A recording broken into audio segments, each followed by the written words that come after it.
Hey,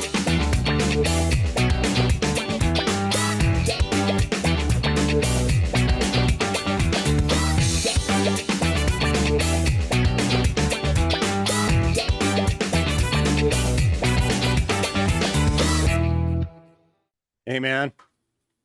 Hey, buddy, how you doing? Good. Sorry to keep you waiting. No problem. Is my video kind of fuzzy? No, you look pretty good. I mean, Okay, it's a little tell me if fuzzy. this does this look even better? Yeah, that looks I don't know really why that crisp. is. Huh. Okay, Is that your computer cool. camera? Yeah, the other one is supposedly a better camera. I don't know why Yeah, you had it that problem does a that. I couple wonder if episodes it's ago too. I don't know what's going on. yeah. That's weird. Oh well. How you been, I'm an art man? historian, not a technologist. I'm good. I'm really good. How are you doing? Good, dude. I'm looking forward to that event next what is that, next Friday? With Yep, Galina next Friday. Perova? Do you know Galina? No, I've never met her. That's why I'm looking forward to it. She was given some kind of lifetime achievement award by the Portrait Society of America in the early 2000s, I think. Really? I didn't know that. Um, yeah, yeah, and she's she's an interesting character. You know, I had never actually met her before either, even though living in Utah, her portraits are ubiquitous, Right. and she's she's also well known outside of Utah. She has homes in Washington, D.C., Hawaii. I think she has one in What? Los Angeles and another one in London. Wait. Yeah. Wait. As an artist? She funded all those An homes as an art. artist? Yeah, she's very successful. Yeah. You can't Yeah. be She's serious. best. Are you familiar with the artist Jasper Johns? Yeah. They're best friends. They have been for years. She's done What? monumental portraits of Jasper Johns. I mean, these are things that I didn't know about her either until I met her. She's a fascinating person. Yeah. Interesting. I And had and I no think idea. I thought she was just sort of a Utah thing. no, she I mean, I so know she's she Russian. I mean, yeah, she's Russian. I mean, today's the theme of today's podcast is going to be Russia, right? Yeah. But she yeah, I mean, you'll learn more about her next week. We're having, for those who are listening, I'm founding a museum called the Salt Lake Art Museum, and we've decided before the museum actually opens next year to have every quarter an artist who's well established, who works in the region. We're going to celebrate them, and we're calling it the Utah Masters Series. And Galina she's Galina Perova. She goes to the Repin Academy as a young girl in Soviet era Russia, and she defects in the 1980s to the United States after one of her works traveled representing Russia to the New York Academy of Art. And she uses the opportunity, just like Mikhail Brishnikov, to defect to the United States. No So kidding. she was interesting. Yeah, she's an How'd interesting she end up person. in Utah? I think somebody saw her work in New York right during that defection period and invited her to come out. That's wild. I had no I idea know. about any of that stuff. You know, I'm doing Yeah. a portrait of the CEO of Huntsman Cancer Institute right now. Actually, I just Oh, finished yeah. it. Wait, Yeah, is it David or is it? it's Mary. It's the CEO. It's Mary. Okay. Mary. Yeah. Anyway, and it'll be hanging right next to a portrait by Galina Perova of the Huntsmans. Interesting. Yeah. So That's interesting. it is. Are you familiar with the one I'm How talking about? That's right in the entrance. I I have probably seen it. Yeah. I don't remember it. I don't remember it. I'm sure that I've seen it. Yeah, you probably have. But It's big, right? it's life size and about mid thigh up with two people. So Wow. about 4 feet, 3 feet by 4 feet, something like that. Maybe two. Wow. Yeah. It's good size. Okay. Yeah. It's pretty Okay. cool. Man, it's interesting that I here's what's this is confirmation of to me is that here you've got um two award-winning portraitists working in a relatively small population, Hmm. right? And they've never met. I know. Isn't that weird? It is weird. Yeah, Well, it is weird. I mean, I There know is a big age everybody. I difference. I know. mean, she's in her late 70s, right? So it's not like or mid 70s, I think. So it's not like there's a huge opportunity socially for you to hang out. I know, but I know everybody else. Like I hung out with Bill Whitaker and Randall Lake, and those two are of her Yeah. generation. I don't understand why I've never crossed Yeah. paths with her. Part of it could just be, I think that she has been socially fairly isolated. I think I she think that has. I don't it's, think anyone knows who she is. She's sort of like, she's I don't know, just a mystery. I don't know anyone who so knows you know her. who, so someone who used to share a studio with her is Randall Lake.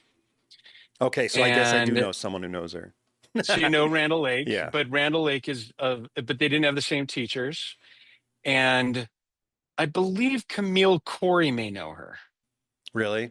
but I don't think they know each other well. I don't think they spend a lot of time together. Did Randall share that studio in Guthrie with her?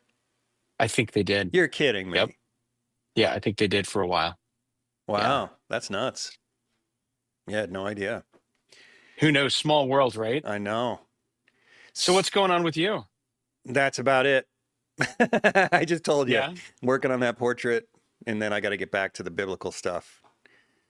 So, not How much where new. where are you in the biblical stuff right now? Are you at the stage where um you are you've got a huge idea and you're really excited to work on it, or you've got a huge idea and you're totally paralyzed by the thought of working on it? Both simultaneously. Yeah. Yeah, no, I'm seriously, Yeah. I need to get you in on this, but we just had an AI discussion. And I Oh think yeah. when we do it again, I want to invite you to get just an outside opinion, someone who's not an artist but knows art well, obviously. But we just had this AI discussion. It's had me thinking.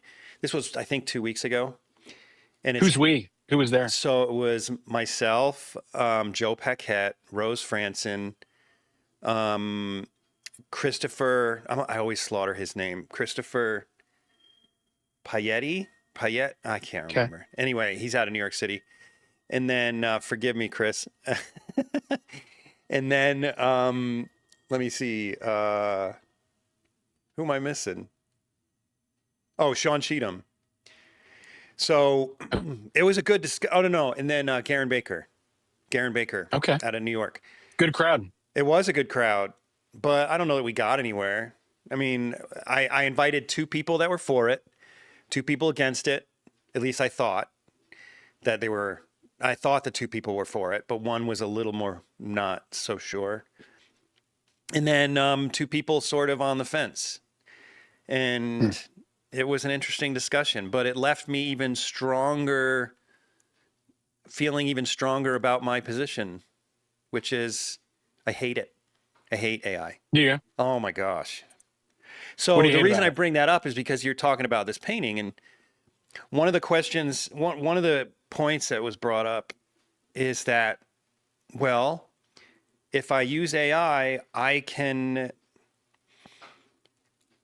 it can bring up ideas that I never would have thought of. Right? Okay. It's interesting. To me, that's an argument against it. Right? Because Hmm. if art is craftsmanship, concept, and design, right? Well, let me put it this way. For the entire time I was working from life, for a decade and a half, people would say to me, dude, it doesn't matter how it's made. What matters is the idea, the concept, kind of like, it's the voice, it's the message. It doesn't matter how it's made. And now these same artists are adopting AI and saying, well, AI can give me a concept that I couldn't have thought of. What the hell is left? You know It's what I'm saying? interesting. It's like, oh, crafting doesn't matter. It's the message. Well, ask AI and it'll give you a message too. It's like, yeah. So anyway, the reason I bring that up is because I was thinking about it so much because I've got this 10 or 13 foot long painting I got to do. And it would be so easy to prompt AI and be like, okay, give me some ideas for composition. I am so overwhelmed and intimidated trying to figure out this composition. It's 13 freaking feet to deal with. 12 Yeah. something figures, thousands of fish, two boats, a landscape. Like, okay, how am I going to compose this thing? And I'm thinking that there's so many artists out there just going, okay, computer, tell me how to compose a boat in a morning sunrise with fish pouring over the edge and X number of figures. Give me some ideas.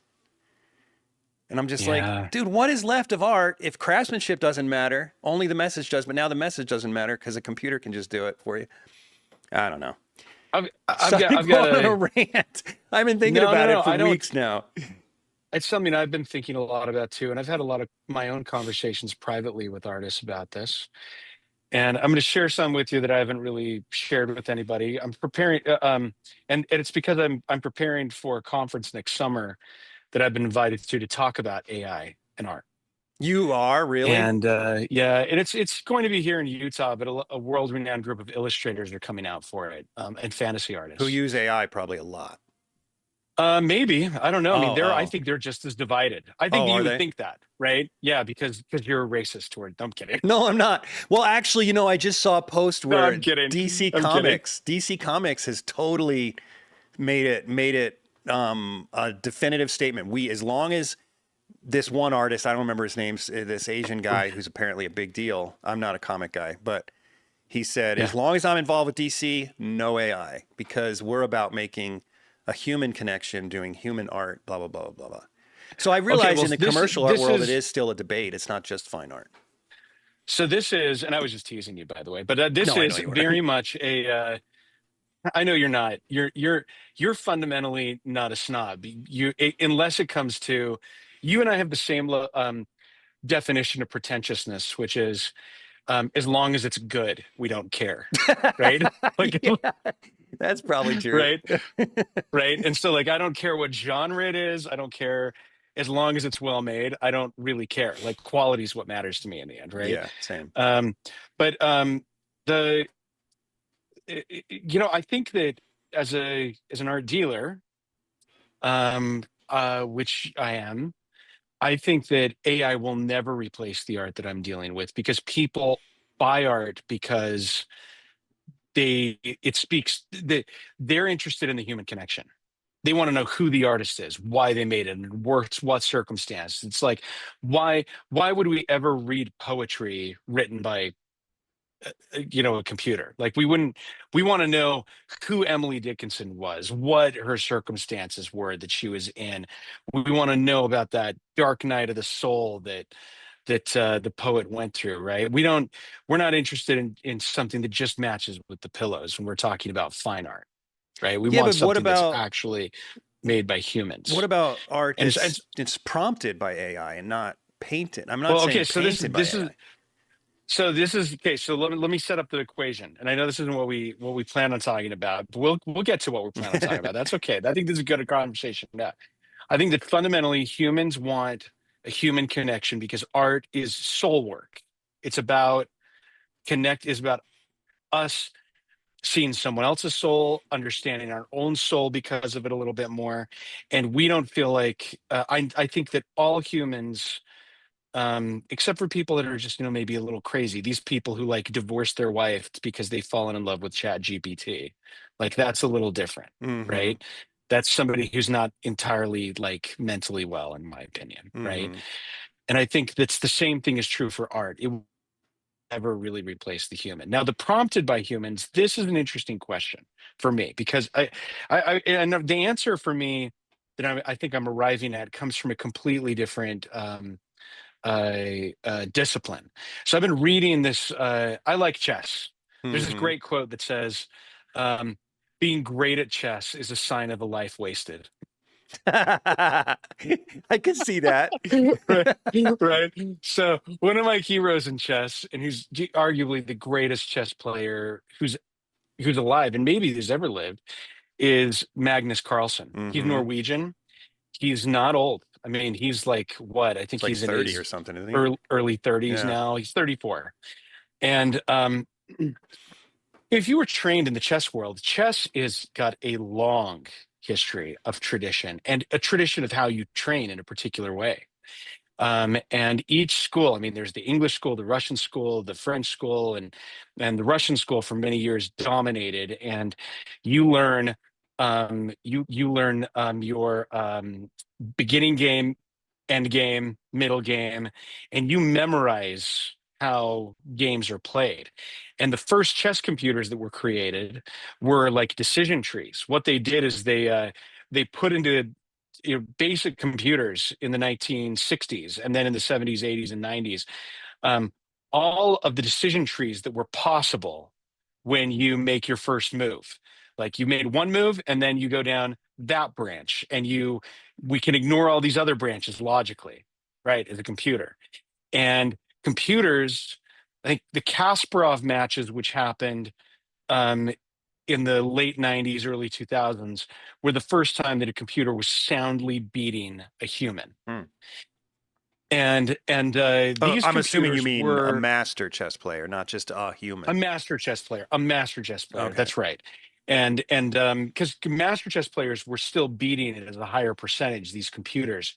And there are as many, I mean, it's crazy. Like there are as many decisions, there are just billions of decisions that have to be made when you're calculating a chess game. And so these computers had higher processing speed, but they weren't beating humans consistently until their processors got better. Then something changed dramatically about 2010. And this is in a book called, I think, Seven Games. It's written by the editor of the New York Times game section, where he talks about how computers have taken on every strategic game. And he opens with his chapter on chess. And he said, when everything that had happened before was we fed the rules into the chess computer and we fed them all the possible moves.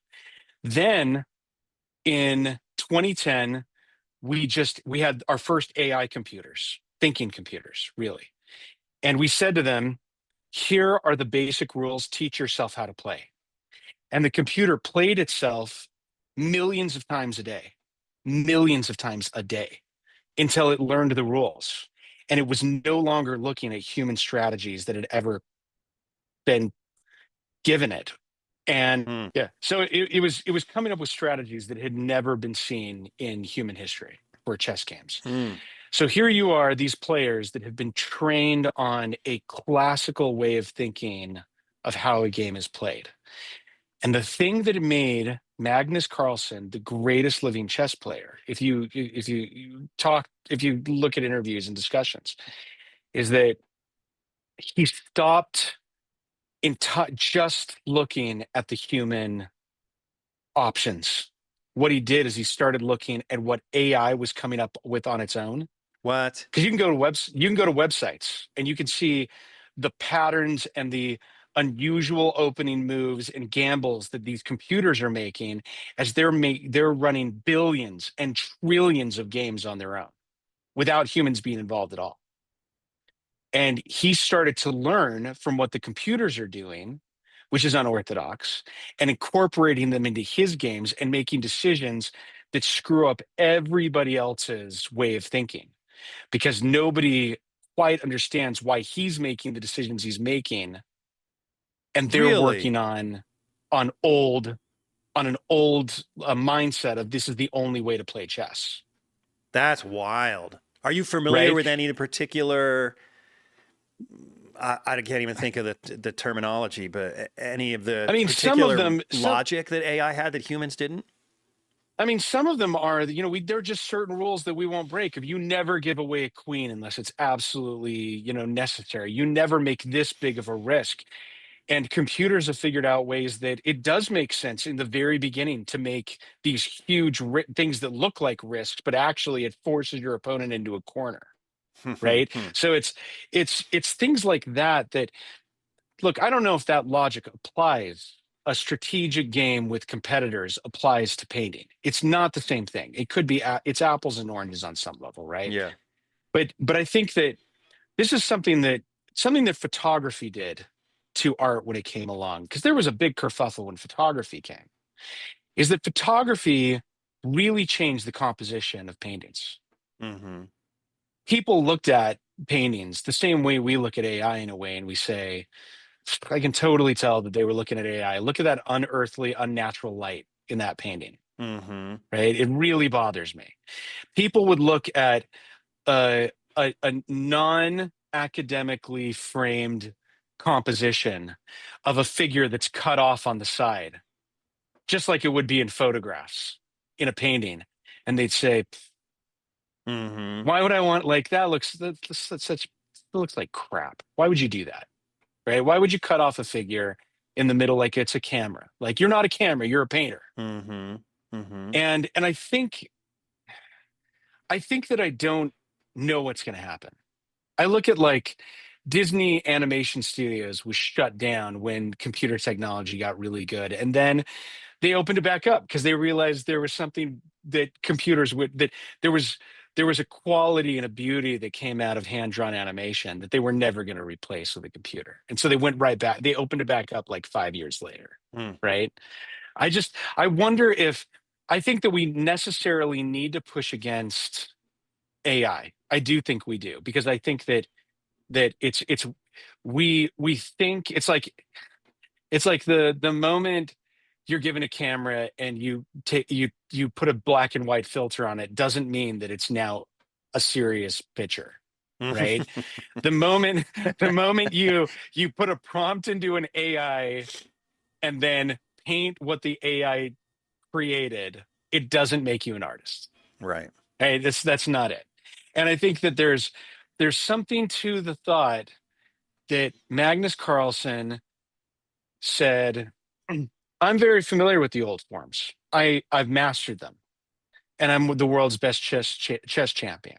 But there's a new way of thinking, and I can incorporate that in a non-threatening way, right? And I can do things that we haven't done before. Oh, and then there was part of this interview where he said, it was really interesting, is he said, oh, and this is a really key moment. He said in this interview that I was reading, he said, just because cars and bicycles can go faster than us, did we decide we were going to stop running and competing as runners? Mm-hmm. He's like, just because a robot can lift more than we ever would, are we going to stop like competitively weightlifting?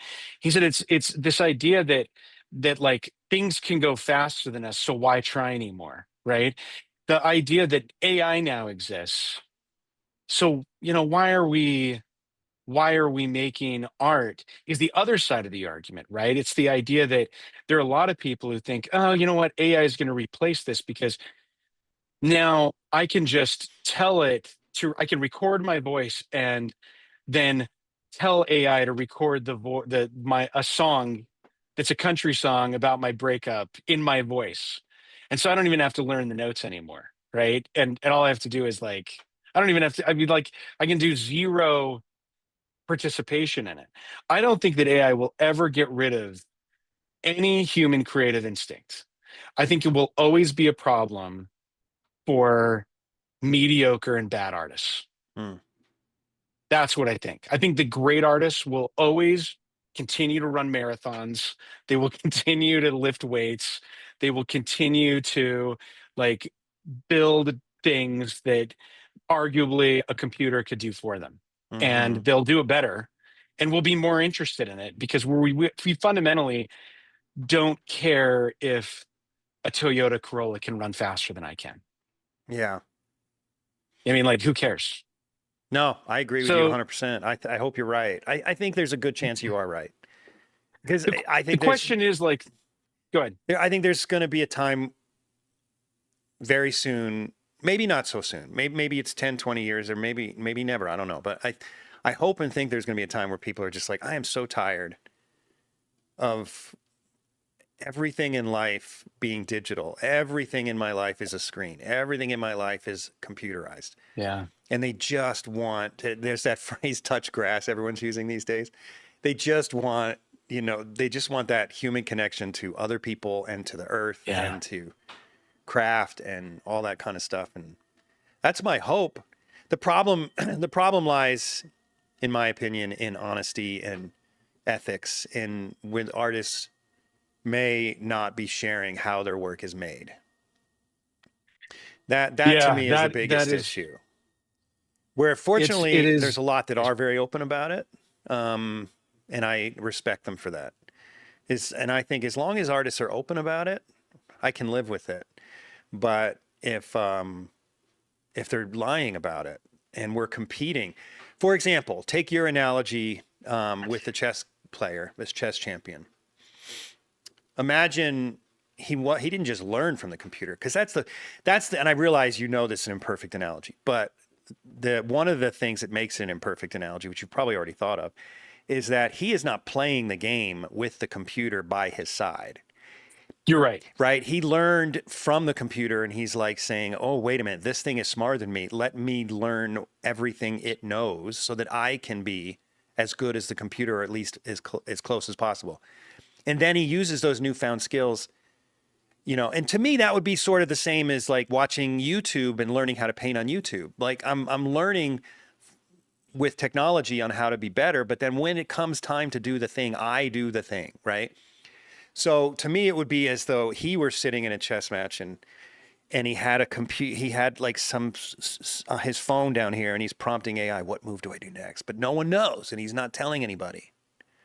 And he's winning more and more matches. But it's all because he's sitting there, okay, this so-and-so just moved pawn to this, what do I do next? To me, that's what artists who aren't sharing their process are doing, right? And I think we need to know when we're dealing with a computer, or when we're buying art that's made half by computer, and when we're buying art that's made entirely by a human. Yeah. Yeah, I think you're right. I also do you think you've ever been fooled? Now Oh no, or now I that you're haven't being fooled. I haven't fooled. yeah. I gotta find this guy. He doesn't come up in my feed anymore, but there's an artist I follow on Instagram. I might have unfollowed him because of this, but so that might be why. Yeah. But he was sort of a mediocre painter. He was a realist, but he could create the illusion of form very beautifully with colored pencil and so on. But it was nothing special. It was just like a portrait of a head, a portrait of a head, a portrait of a head in colored pencil. It was like, look what I can do with colored pencil. And he did a good job, but it wasn't great art by any stretch. And then he discovered AI, and he started producing work like you haven't seen. It was so beautiful. And until I realized it was AI, I thought I want to throw away my brushes. I'm done. It was so beautiful. And what he's doing is just prompting AI and saying, hey, make me a painting with a girl standing here and balloons here and flowers there and a lake here. I want it in the style of Waterhouse. And then it pumps it out, and then he'll make a few changes, fix the 6 fingers into 5, and whatever magic he does in Photoshop. And then he'll I don't know if he actually paints it or if he just publishes it on Instagram as a photo collage, like half AI, half his photo editing. But regardless, to me, it doesn't matter if he paints it, because like I said in the beginning of the conversation, you can't have it both ways. If you don't care how it's made, and you can project and sight size and use all these other tricks to draw, and all that matters is the end product, well, then you got to stand by that, right? So really doesn't, and if you're going to use AI, why does it matter if you even know how to paint, right? It's like, right. So to me, it doesn't matter at that point. But yeah, it was amazing. And other artists have been fooled by him. I've talked to at least two other artists that were like, oh, this guy's amazing. Did you know he's AI? No. It's kind of heartbreaking. Yeah. It is heartbreaking. The level of improvement was through the roof. It was wild, but this guy adamantly defends it. He's got like a whole website with all kinds of essays he's written defending AI and art and everything. And again, does he say that the creativity is in the prompting of and the creating? I just have to take a minute to thank each one of my generous patrons for your part in keeping this podcast going. I could not continue to do it without you, so thank you so much. If you're not a patron yet, but you love the show and you listen regularly, please consider becoming a patron. It's really easy to do, and it doesn't have to break the bank.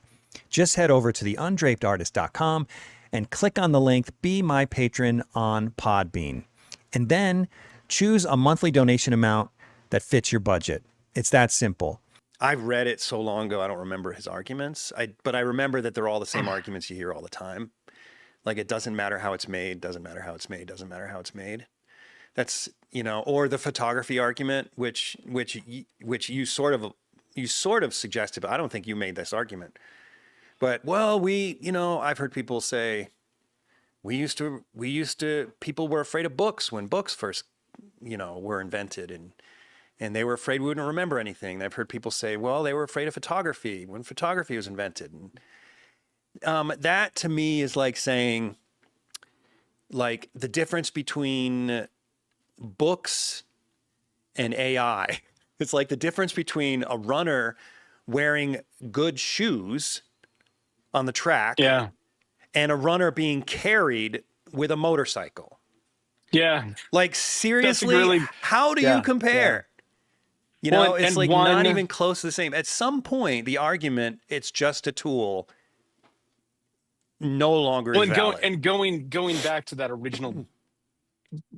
original premise we had of the human to human connection, is that if the human isn't doing the work, then you've diluted the human's actual content in the final product. Right. Right. And so I would rather have an artist who trained and run his heart out and maybe come in second or third place to an artist who's been carried or like been on like some kind of like Segway people mover, this just like pushed him across the finish line, and him saying, well, like, I got there in the end, and the result is all that matters.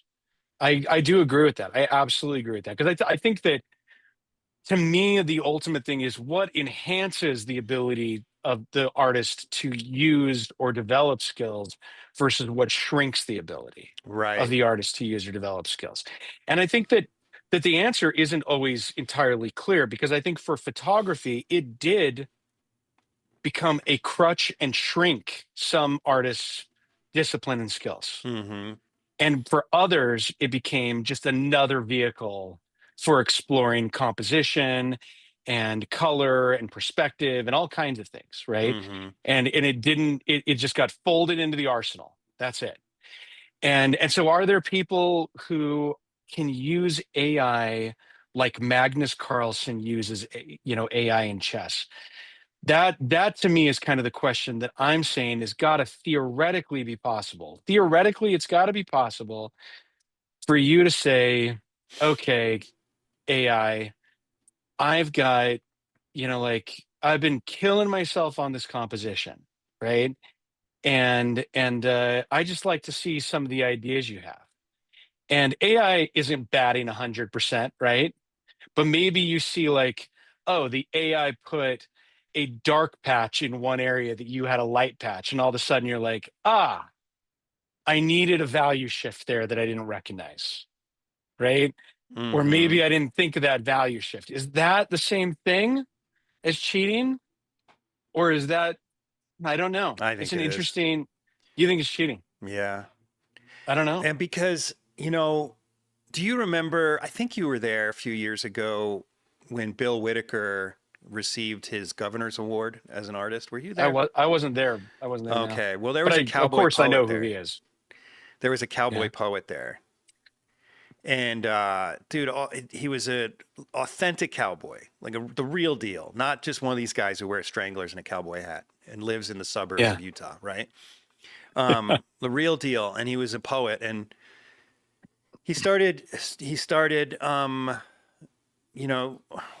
is the word you use for saying a poem? Not performing a poem. What is the phrase? I don't remember what it was. I don't know. There seems like there's a phrase. Anyway, he started saying his poems, and reciting. Thank you. He started reciting his poems, and they were gorgeous. They were beautiful. And I'm not even into poetry, but it was so authentic about the life of a cowboy.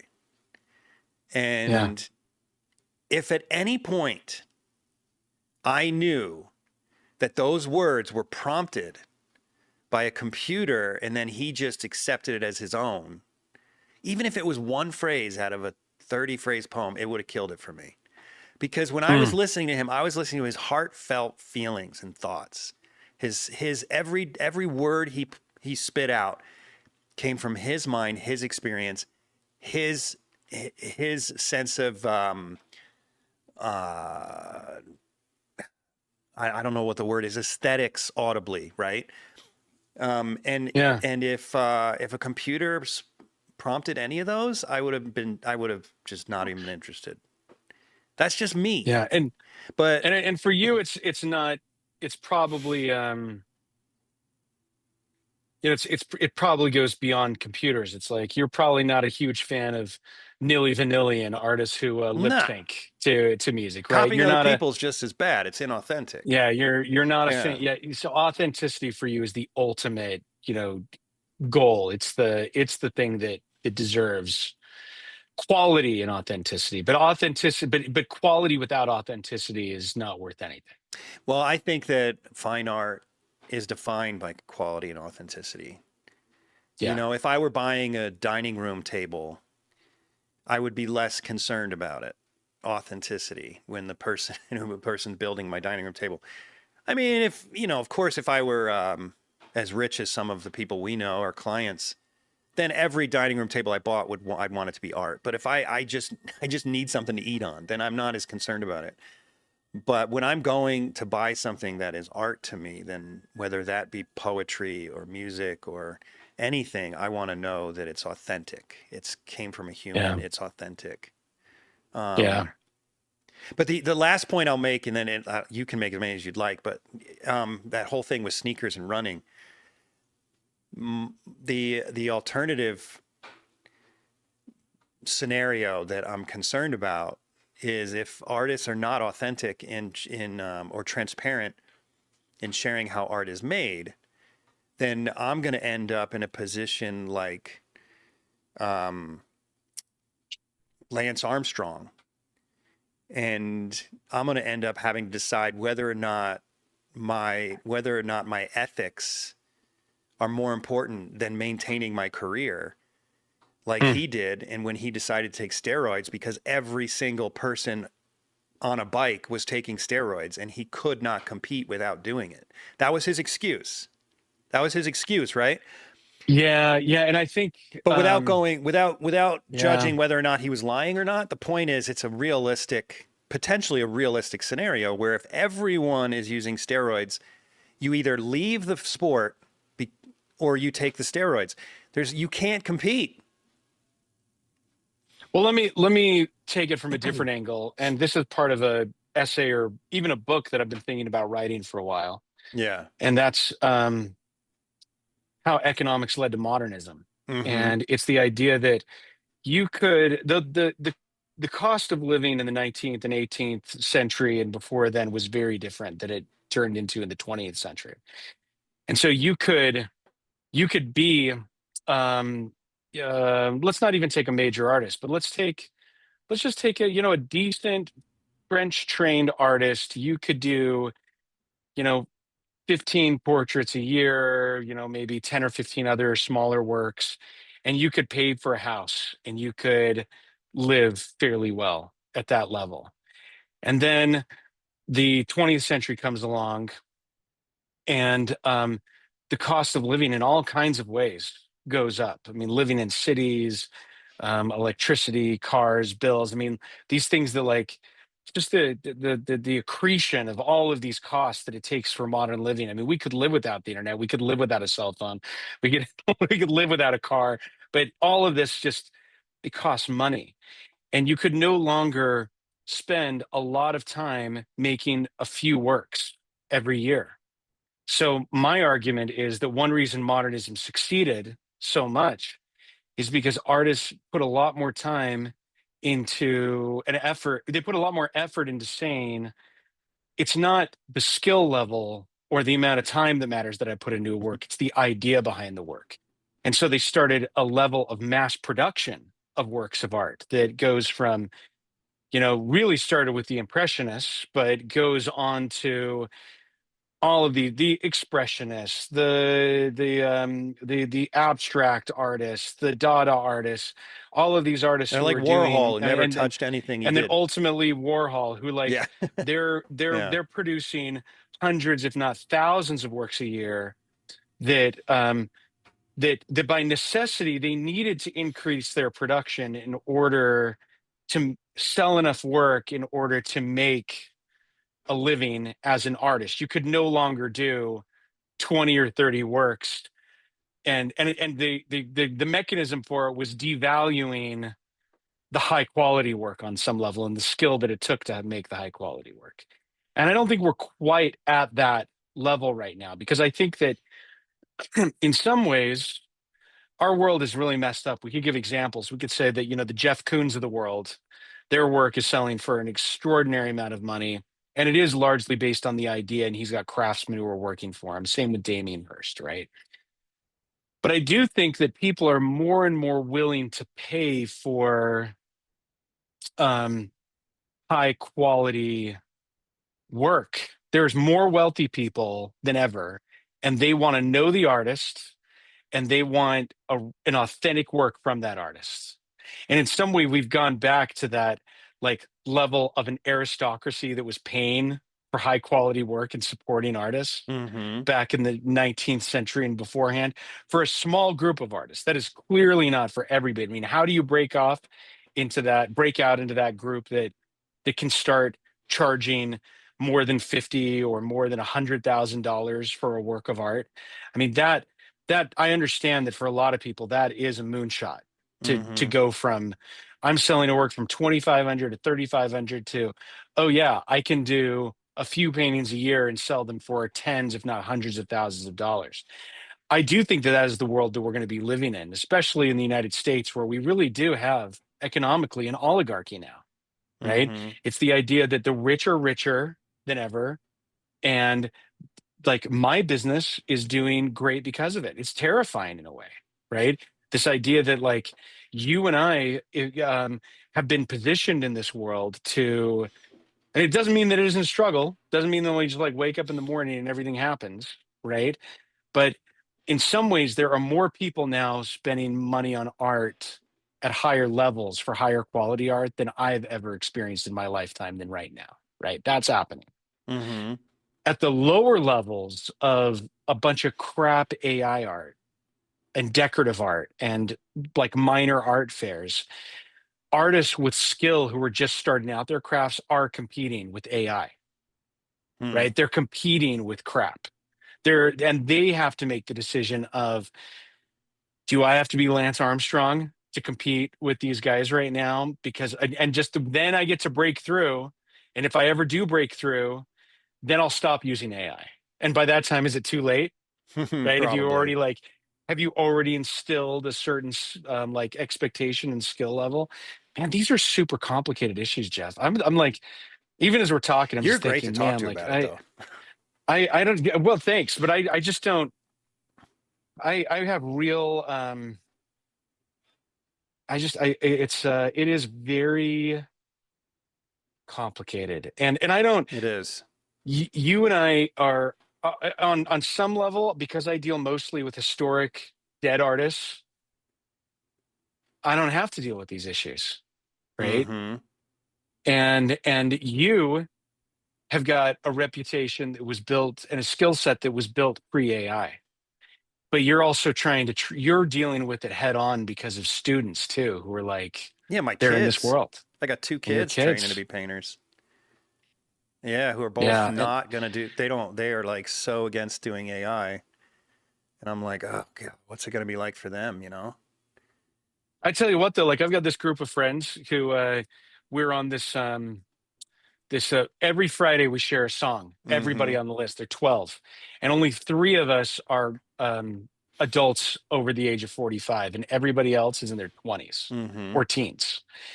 And the music that those teens are sharing are kids recording things in their bedroom, That's wild. usually without much electronics.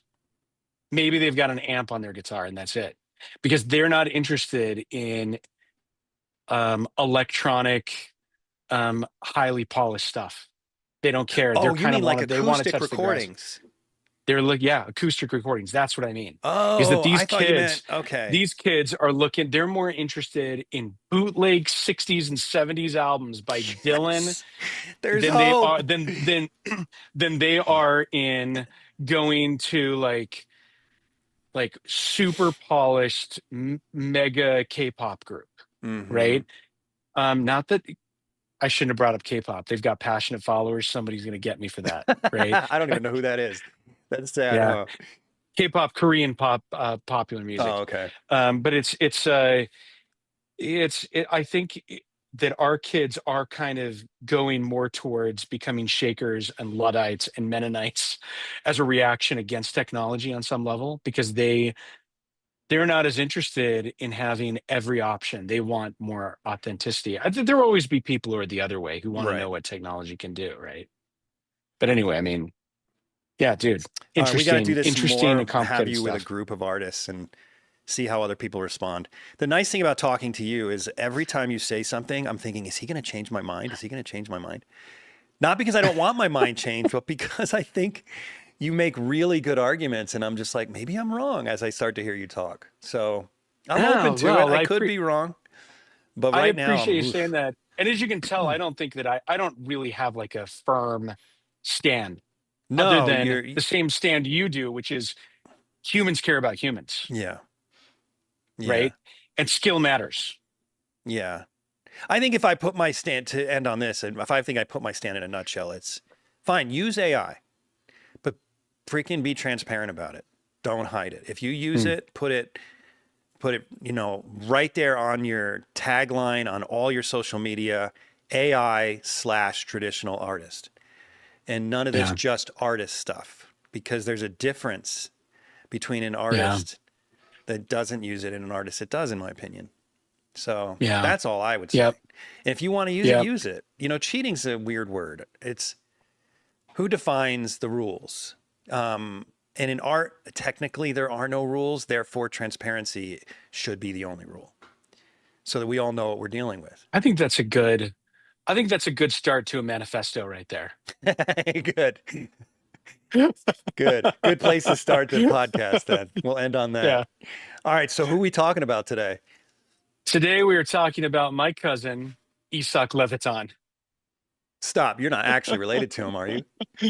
I'm sure I am. Yeah, the reason is that he's an Ashkenazi Jew, or a Russian Jew, Oh, okay. and I'm a Russian Jew, and all Russian Jews are at least fifth cousins.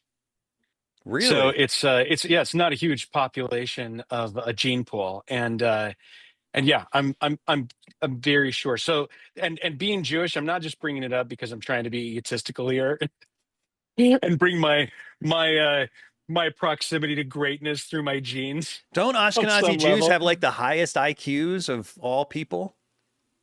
I think there is somewhere in that. They were called the aliens during and after World War II, because they were the mathematicians, they were the nuclear scientists, Huh. they were the ones who were like fueling all kinds of innovations. In fact, there's this great, forget who it was. I think it was Winston Churchill who said, "How do you know that someone's an Ashkenazi Jew?" He said, "They go in a like a rotating door after you and come out ahead of you." That's too funny. Yeah, Well, but it's this is it is important to the definition of where he comes from, because he's born in 1860 in what is now Lithuania. hmm But you have to kind of know the history of Jews and Russia to get what happens in his life. So the Jews, there were so Jews were a population of two kinds of Jews in the world. They're the Ashkenazi and the Sephardim. The Sephardim is Latin for Spanish, but those are the Mediterranean Jews, the ones that were in Spain, Italy, Iran, Iraq, Northern Africa, Egypt. That's one group of Jews. Okay. That's not who we're talking about. But they, for the majority of since like the Roman times, the majority of Jews in the world have been Sephardim. Hmm. So there's usually like a 3-to-1 ratio, or even like a 10-to-1 ratio. And then the Ashkenazi are the European Jews. These are Jews that kind of populated during just pre-medieval times until medieval times in Europe. And they started settling in large numbers in Eastern Europe in medieval times. And their numbers go from about 2 million to almost 26 million by the end of the 19th century. And they were controlled because they were not seen as being part of any one particular nation or group. And as the Russians had solidified their empire under the Romanovs, they created this area called the Pale of Settlement. And the Pale of Settlement is modern day parts of Ukraine, Lithuania, Latvia, Estonia, Poland, parts of Russia. And it was this very rural agricultural area where they forced the Jews to live in deliberately rural areas.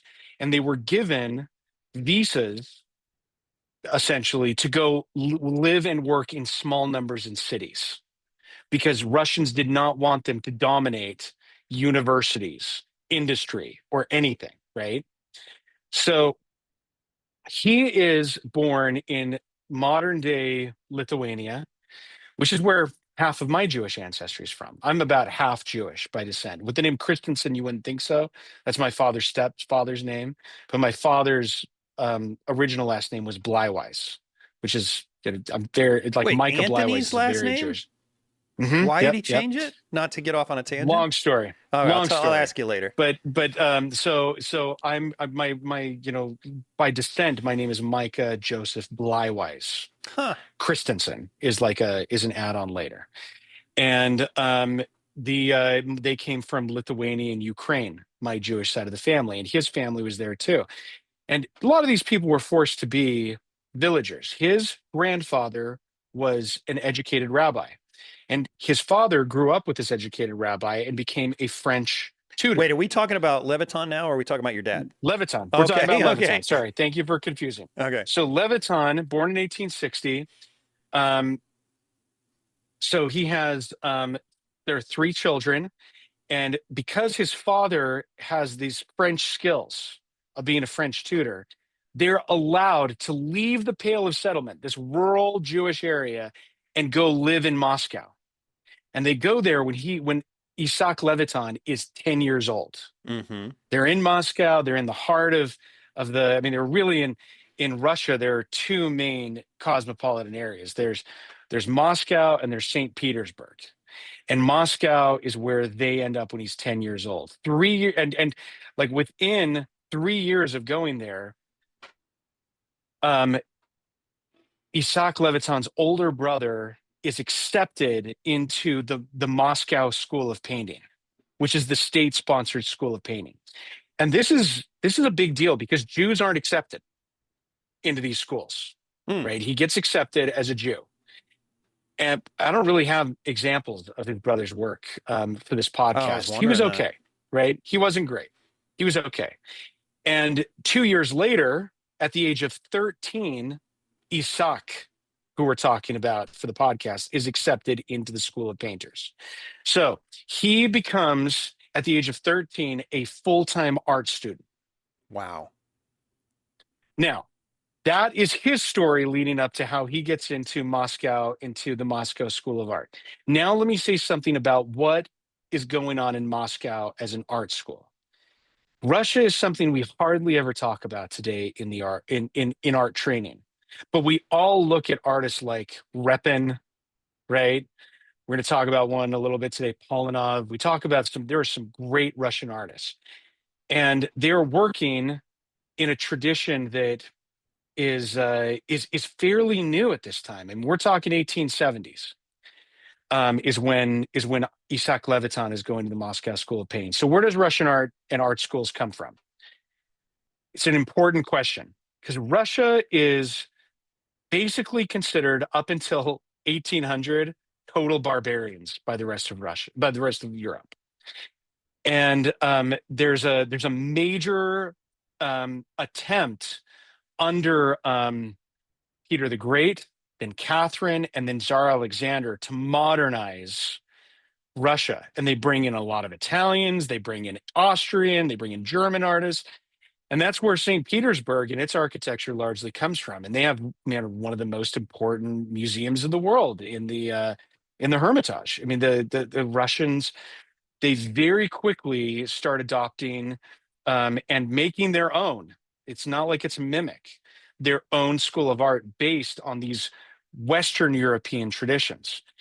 And when the Russians threaten, or the Prussians threaten and take over Paris in the mid-19th century, it's the Russians under Tsar Alexander that come in and save France and give France back to itself. And then this great friendship starts between the French and the Russian royal families. And even if you read, like I just finished reading Anna Karenina. If you read Russian literature by Dostoevsky or Tolstoy, you know, they all the educated classes speak fluent French and fluent German and fluent Russian. I mean, this is a Hmm. group. It's not. It's a small percentage of the population, but it is a highly educated population in Russia in the 19th century. And many of them are training in French schools. And they basically take the French Academy and bring it to Russia in the 1830s. Hmm. And they even copy all of the casts that are in the French schools, and they have their own collection of casts, which are that I mean they still use in the Repin Academy to do cast drawings that were taken from the French École des Beaux-Arts. So are you saying So that the Russians didn't have the artistic culture that they have today until the 1830s? they didn't really have it in a definable sense until really I the had mid no 19th idea. century. Well, that explains why Russian Impressionism is like almost synonymous with French Impressionism. I mean, they were like the two rock stars at the time. Well, and what's crazy is that all these French artists, and it's not just artists, it's poets, it's even architects, are all going to France and having this great cultural Hmm. exchange that goes on until really the Bolshevik Revolution of the turn of the century. But then the Russians continue under communism. They continue a very rigorous academic training program that creates what we call Soviet Impressionism, which I don't think is a very accurate term because they're doing figurative art at a very high level. And then where do the Chinese get their painter school? They all train in Russia using models of French education that were taken from France in the mid 19th century, but were continued by the Russians until the 1950s and 60s and 70s.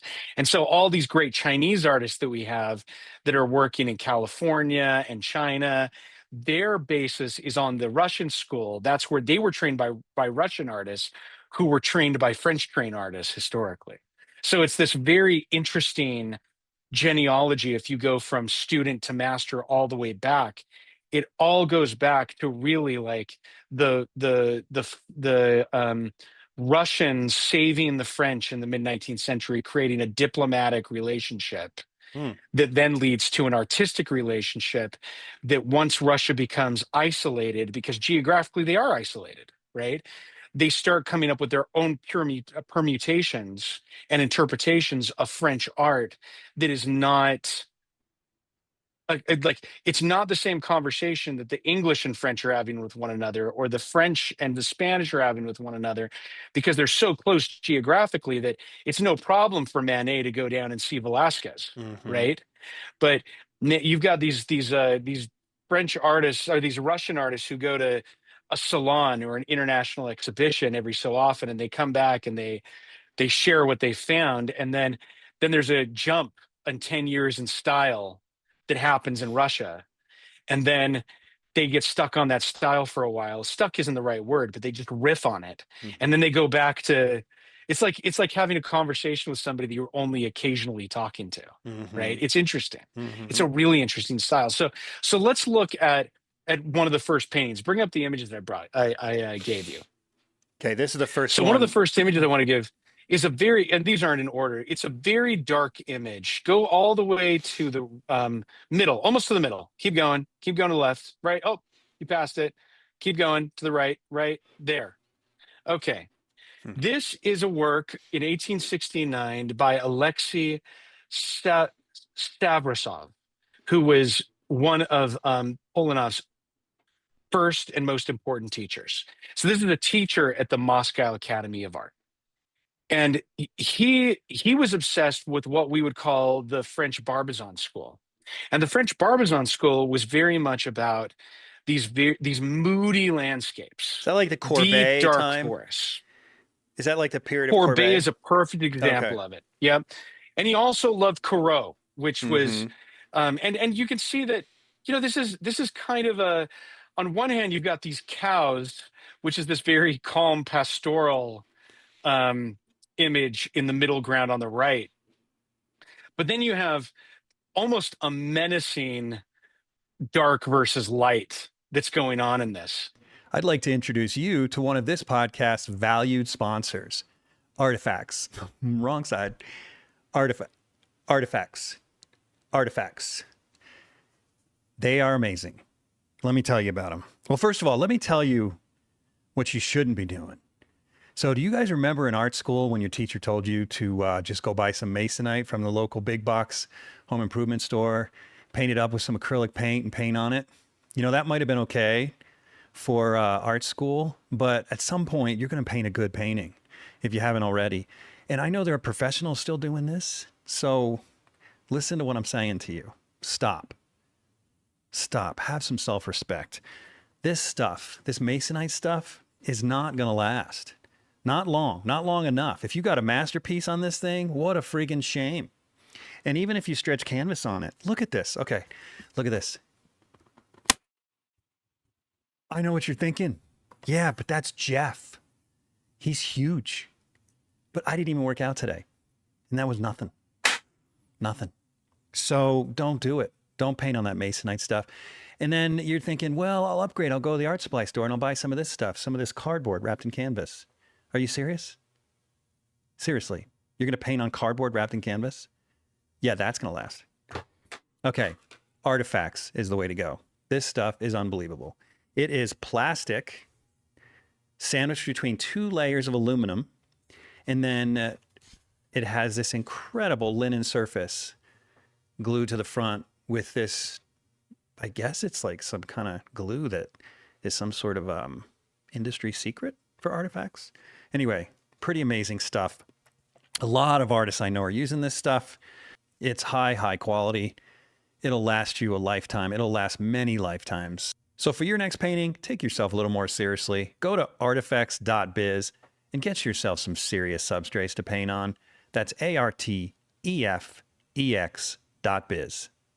And it's hard to know how naturalistic this is or how romantic. It's kind of, a very forced values of extreme darks and extreme lights mixed in with some wonderful natural observation in that foreground, right? I mean, beautifully observed, like that reflection, the way that dirt is and clumps are. And there's also like, your nature is kind of, in the Barbizon school, it is a lot about moodiness and the dark, untamed nature and forest. Here, I don't know if it's as menacing, but it's also like, there's some strong skills going on, I guess is what I'm trying to say. And there are also some choices being imposed on nature, right? Because this is not, you would go, this is a big painting, apparently. It's probably like, 30 by 40. Really? And I did not expect yeah, about that. 30 by 40. And you're looking at something that could not be done entirely in plein air. It was certainly informed by going out into nature, but then there are some choices made, especially with these values, once you've gotten into the studio. So it's mostly a studio work, right? Now let's go to an image that has a lot of figures in it with a building. I don't see it immediately. Yeah, right here. So this is his other teacher, who couldn't be more different with the kinds of work he's doing. Else. So Vasily Polanov is one of the greatest figurative artists of the 19th century who no one really talks about. He did this huge cycle and monumental paintings of the life of Christ. Some are monumental, some aren't. And he traveled to Jerusalem several times during his lifetime to get authentic architecture and what he thought was authentic costumes at the time. And this is Except he didn't know that these columns are Muslim. You're right. You're right. Good. You must be somebody who's been working on some of these same problems. You might So think. yeah, he definitely didn't know, and or maybe he knew and he didn't care, right? Right. But here you've got somebody who's obviously very well trained in figurative art, very well trained in composition and telling a narrative. This is the woman caught in adultery, and the idea is that she's been caught in adultery. She's on the right, Yeah, and she's right being here. held. This is Yep, she's being held amazing. by these figures, and the Pharisees, who are these letter of the law Jewish sect, try and catch Christ, who is preaching in a trap by saying, "Hey, this woman has been caught in adultery, and the law says we need to stone her." And they're basically trying to say they know that Christ isn't going to just kill her in Mm-hmm. front of the crowd, and Christ says, "He who is free of sin among you, throw the first stone." And then there's that great line in the scriptures that they left from oldest to youngest, because it's the older people get have the wisdom, and the younger people have the passion, and they're the ones who really want to stone her, right? And it's, I mean, how many figures in this? We've got at least 24 Yeah, that's a probably, lot. right, Jeez. all together. And this is who Levitan is studying with. And I think that Levitan does do some figurative work. It's very minor, the figurative work he does. But this, I think, the thing that we ignore sometimes when we look at figurative artists, especially ones that put their work in a landscape, is how the kinds of difficult composition choices that are being made with architecture and Yeah. setting. Right. Yep. I mean, we look, oh, look, all that elbow really fits onto that arm well, and that's the right proportioned leg, and all. We look at all that stuff and we think, oh, great, or our eye is being drawn around in the right way by the figures alone. But boy, this is a masterclass in how to put people in a setting. Mm-hmm. And that's who Levitan is studying with. He's pulling off is one of the best of the best of the best when it comes to just compositional intelligence of a work, regardless of it being figurative or not.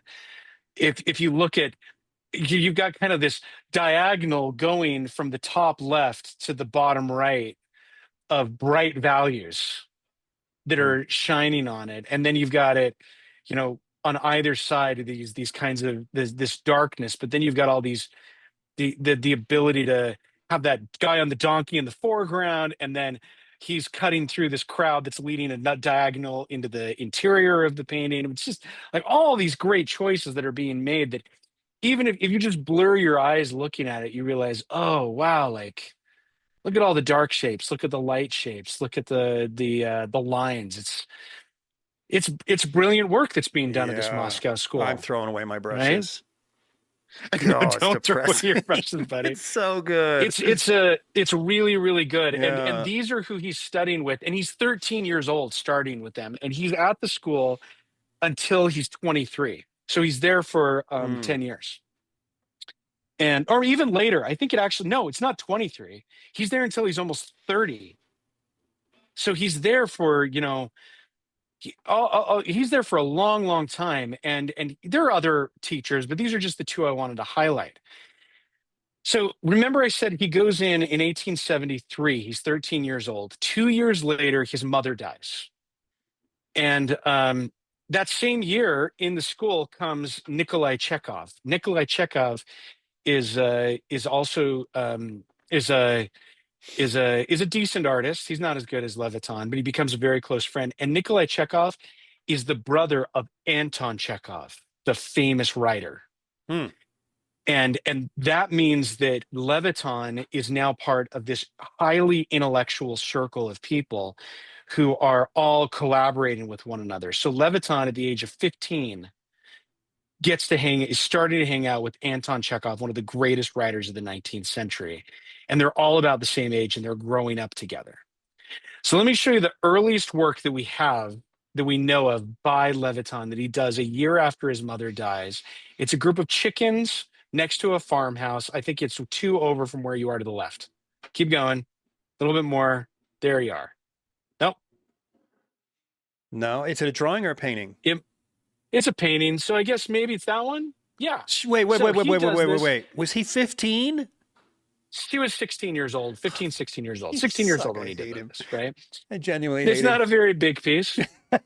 And this is not, in some ways, this is typical of what he does, but tell me why you hate him. Because he's 15 and look how good that is. 16. 16, sorry. Okay. You're right. Yeah. My gosh, dude. Come on. And he's been formally educated at this point for 3 years. Yeah. In school. Yeah. That's remarkable. I mean, I don't have any specific things to say about it, except it's just gorgeous. Especially for a 16-year-old. I mean, it's not the best work you brought, which we'll see, but he's 16. So you got to remember at this point that he is 16 years old. His mother has died. His father is grieving. His father and family have a visa, essentially, a temporary visa to be in Moscow. 1 year after painting this, his father dies. Oh my gosh. And it leaves him and his 2 siblings homeless, and they're starving. And they lose their visa, and they're told they have to go back to the Pale of Settlement. They can't live in Moscow anymore. And the arts committee steps in and says, no. We're going to grant him a stipend to at least be able to buy his own canvases and paints, and they waive his tuition fee, but they don't give him enough money to live. So he basically sneaks into the school at night to sleep. You're kidding. No. So he's 17 Whoa. years old. He's sleeping in the school at night. And then that same year he paints this, and he wins a minor civil letter. Go all the way. It's one of the later pieces that I added. Is this all the pieces that I have? I think so. For me? Oh man. Okay, let me email this one to you. Oh, I'm you don't sorry. have it I yet? added, or you know what? Because I added it into the folder that I shared with you on Dropbox a little later. Oh, okay.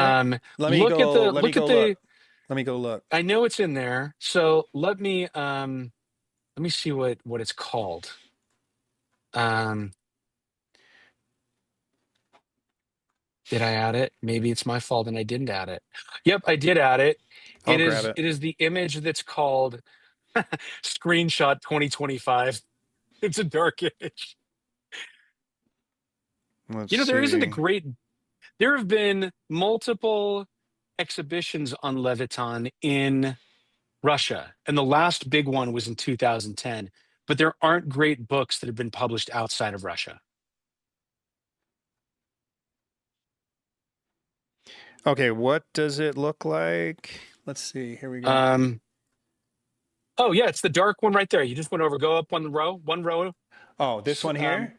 That one right there. Yep. Oh, we'll just look at it on this screen for a minute. So he paints this when this is after his father and mother have died, and he's sleeping in the school, and he wins a silver medal for it. And it's the first time his name is really mentioned in the press. This must not be a great photo of it. Well, I mean, it must not be a great photo, right? And then, a year later, and he's still, from what we understand, he's couch surfing. A year after this, he paints something called A View of the Simonov Monastery. And is that in here? That painting, nope, it's missing. Nobody knows where this painting is anymore. So he's 18 years old. He paints this. He gets 100 rubles for painting that from somebody, and wins a major award, and that sets him up and his siblings up. So how far does 100 rubles go back then? I'm not sure, but it's enough that he's not starving anymore. Wow. Right? That's amazing. And so he basically, his parents die. He's at the age of 17 responsible for an older brother, a younger sister, and they have no money. He has enough. He's given money as a scholarship to buy paint and canvases. That's all the money he's given. And then the rest of it, they're scrounging. They're living and couch surfing wherever they can. and they're granted temporary visas based on his artistic craftsmanship. So if he doesn't win, the whole family is sent starving back out of Moscow again. Gee, no I mean, like pressure. yes, I mean, the pressure on him is enormous. So then this is his real breakthrough is he does a painting called Autumn 1879, which is the first. Keep going to the left. It's the fourth one in. There you are. Mm. And this painting is given a top prize. It's called Autumn Day Sokolniki, which is a location, and it goes to the collector Pavel Tretyakov. Have you ever heard of the Tretyakov Gallery? No. The Tretyakov Gallery is the like major Russian Soviet impressionist art when we think of and when we think of Repin, where if you want to go see all the great works by Repin, they're all collected by Tretyakov. Hmm. Tretyakov is the big collector of the greatest art of Russia of the end of the 19th century and the turn of the century. And this painting is what gets him interested in Levitan. Now, Levitan, this is a funny story, but Levitan paints this, and his friend Nikolai Chekhov, Anton Chekhov's brother, who's a fellow artist, right? Nikolai says, you know what? I think that painting needs a figure in the middle. Can I paint it?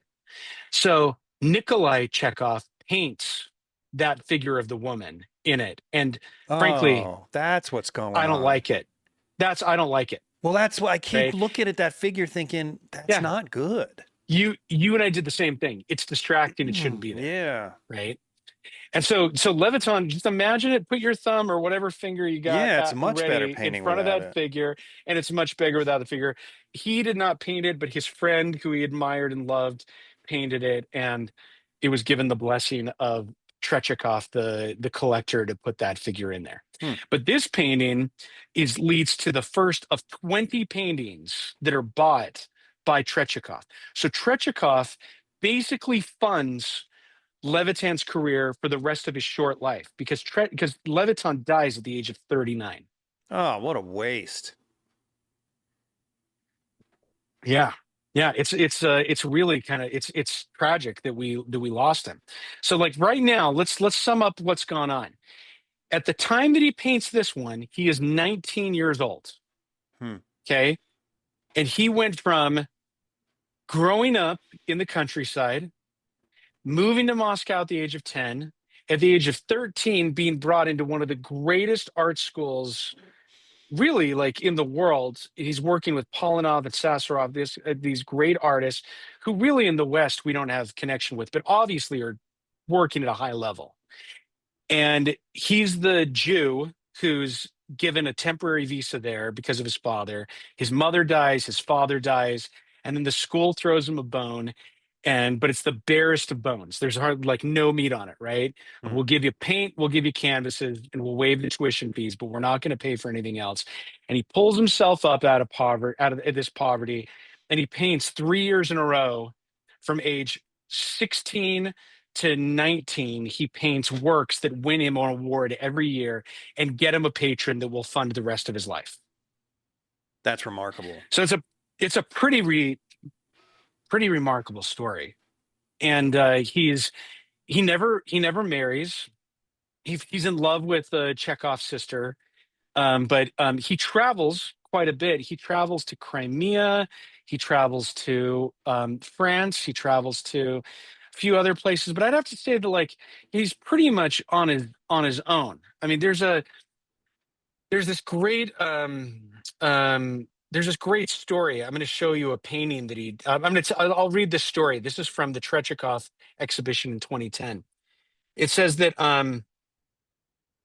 Levitan, this is 1883, so just 4 years after painting this piece. He's now renting. He's still a student at the art academy. He hasn't graduated. Levitan's circle of close friends included the art school students Konstantin Kovarin, Mikhail Nestorov, Vasily Plechakov, Alexei Stepanov. Loyal to his teacher, Stavrosov, who's the one that did that first landscape, who was dismissed from the art school. So that first teacher, that big landscape that I showed you, That guy is Mm-hmm. dismissed from the art school. Levitan remained in touch with that teacher and continued to turn to him for advice in art. When Levitan accomplished a landscape expecting to receive a diploma of a first-rate artist, he showed that painting to Sabrasov, sorry, I got to get that right, who wrote on it, big silver medal on the back. So his disgraced teacher writes on the back of it, big silver medal, privately, right? Then the painting gets sent to the school. He's expecting to graduate at this point. It's 1883, 4 years after this painting in front of us. Mm-hmm. The judgment of the judges of the school see the silver medal written on the back in the handwriting of the disgraced teacher, and they dismiss Levitan without letting him graduate. They kick him out of the school. No way. Yeah. And they basically say they eventually award him the diploma of an unranked artist, someone who never achieved anything. It's basically like the lowest, barely graduating skill that you can ever get. And then he paints this work, which is one of the most famous works in Russia. It's a work of birch trees that are it's keep going to the left, keep going, stop. He paints this. That's that. Here's the thing. When I look at his paintings, because I was looking through this folder before we started, I don't know how he does it, but it's as though you're standing in the scene and you have to squint because the sun is so bright. That's such a great description. It is, isn't it? He really captures the light. Like, it's just remarkable. It does. And I'll tell you another thing that before we get into how this was painted and what makes it great, I had a long conversation with our friend Brian Taylor about Levitan before talking with you. Mm-hmm. This is a controversial painting when it comes out. And the reason it's controversial is because birch trees are a Russian symbol of identity. And he's Jewish. And he was told more than once that as a Jew, you are not allowed to paint Russia. What? You're not allowed to paint the Russian landscape. You don't understand the Russian soul. You are a dirty Jew. You can't understand what it is to be Russian. You are not allowed to paint it. Okay, so this was specifically because he was Jewish or because he was foreign? Because he was Jewish. Wow, because he was Jewish. Harsh, man. It is harsh. And so he, for a huge part of his career, he was seen as being someone who wasn't allowed to interpret the Russian landscape or soul. And then ultimately he becomes adopted as maybe the greatest painter of the Russian landscape. Because many Russians even themselves say that Russia wasn't worth painting. It just didn't have any interesting landscapes. They were too barren. They didn't have the interesting mountains of the Alps they have got plenty of this. This was just their bias, a massive country. It is, and it's their own internal bias that really does dominate when you read the literature, that Russia is a vast expanse of nothingness that's not as interesting as it was, kind of like this insecurity that Russia had about itself. And Levitan, who is rejected for being Jewish and told he can't paint the Russian soul, is actually the one who turned around this insecurity in Russia. And his landscapes of Russia become the basis for almost how all Russians start to see and paint and think about Russia. And this painting of Russian aspens, or, I don't know if they're birch or aspens. I don't know the difference, really. I'm terrible that way, right? This becomes a seminal painting. And that has nothing to do with technique. So, there is a word that's used in Russia and in art history to talk about Levitan, and they call him the father of mood landscape. And I kind of hate that term because I don't know. I think that we get caught up in all these labels. Yeah, they're kind of silly, aren't they? Yeah, when I talked with Brian about this, I said, kind of like, what the hell does this mean? Like, I said, what I want to know is how much of it is observed, how much of it is him manipulating it. And Brian's answer was interesting. Brian said, Levitan is probably the greatest example of someone who is making a manipulated scene seem natural. Really? That's what he thinks. That's what he thinks. He said there is so much that is observed. That's how nature really works. But the moment you start breaking it down, you realize, like looking at this, there's probably Oh, we got to no get Brian actual on here. I want to hear yeah, more. there's probably absolutely no actual observable lights versus darks of how those lights and darks were actually appeared. Because if you look at some of his studies, which I don't really have many of because they were really low resolution, you can see his study, and none of those shadows or light patches in the foreground, middle ground, or background are anywhere close to what it looked like in his original plein air study. Yeah, but And then he dappled brings it light in the studio. moves so fast. Yeah, yeah. And so what he does is he Huh. understands how dappled light looks. He goes into the studio and he forces the dappled light in a way that pulls you from that bottom, almost middle, which is almost exactly where a the rule of the Thirds. golden mean, Yeah. right? The golden thirds reaches, and it pulls you diagonally to the left to the middle ground, and then to the middle ground into the right, and Hmm. then all the way back in all of these horizontals, which is completely him manipulating us Okay, so just to be with clear, light, what Brian's right? saying is that he is painting how nature would look. Well, I mean, he is being true to let's say the physics of light and the actual identity of the particular elements in the scene, the tree bark and the grass, but he's manipulating the patterns. That's right. And he's Okay. manipulating it in ways that control the composition and the viewing so that you're looking at what looks like you just plopped down and are squinting your eyes at a real scene. But if he did it the way nature was, your eye would not be pulled from the birch trees on the right foreground to the middle ground to the background the way they are. So he manipulated it all Hmm. compositionally to pull you into that interior in a way that is seamlessly naturalistic. He's like the greatest plastic surgeon of art Do you think he did in some of it nature and in landscape. the studio?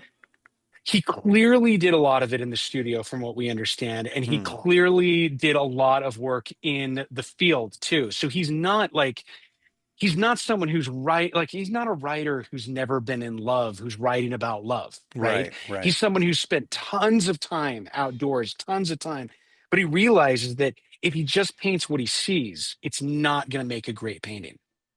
So he's manipulating this in ways that are extremely subtle. And the only way you know that he's manipulating them is because those dappled light and those values of dark and light are too good to be happenstance.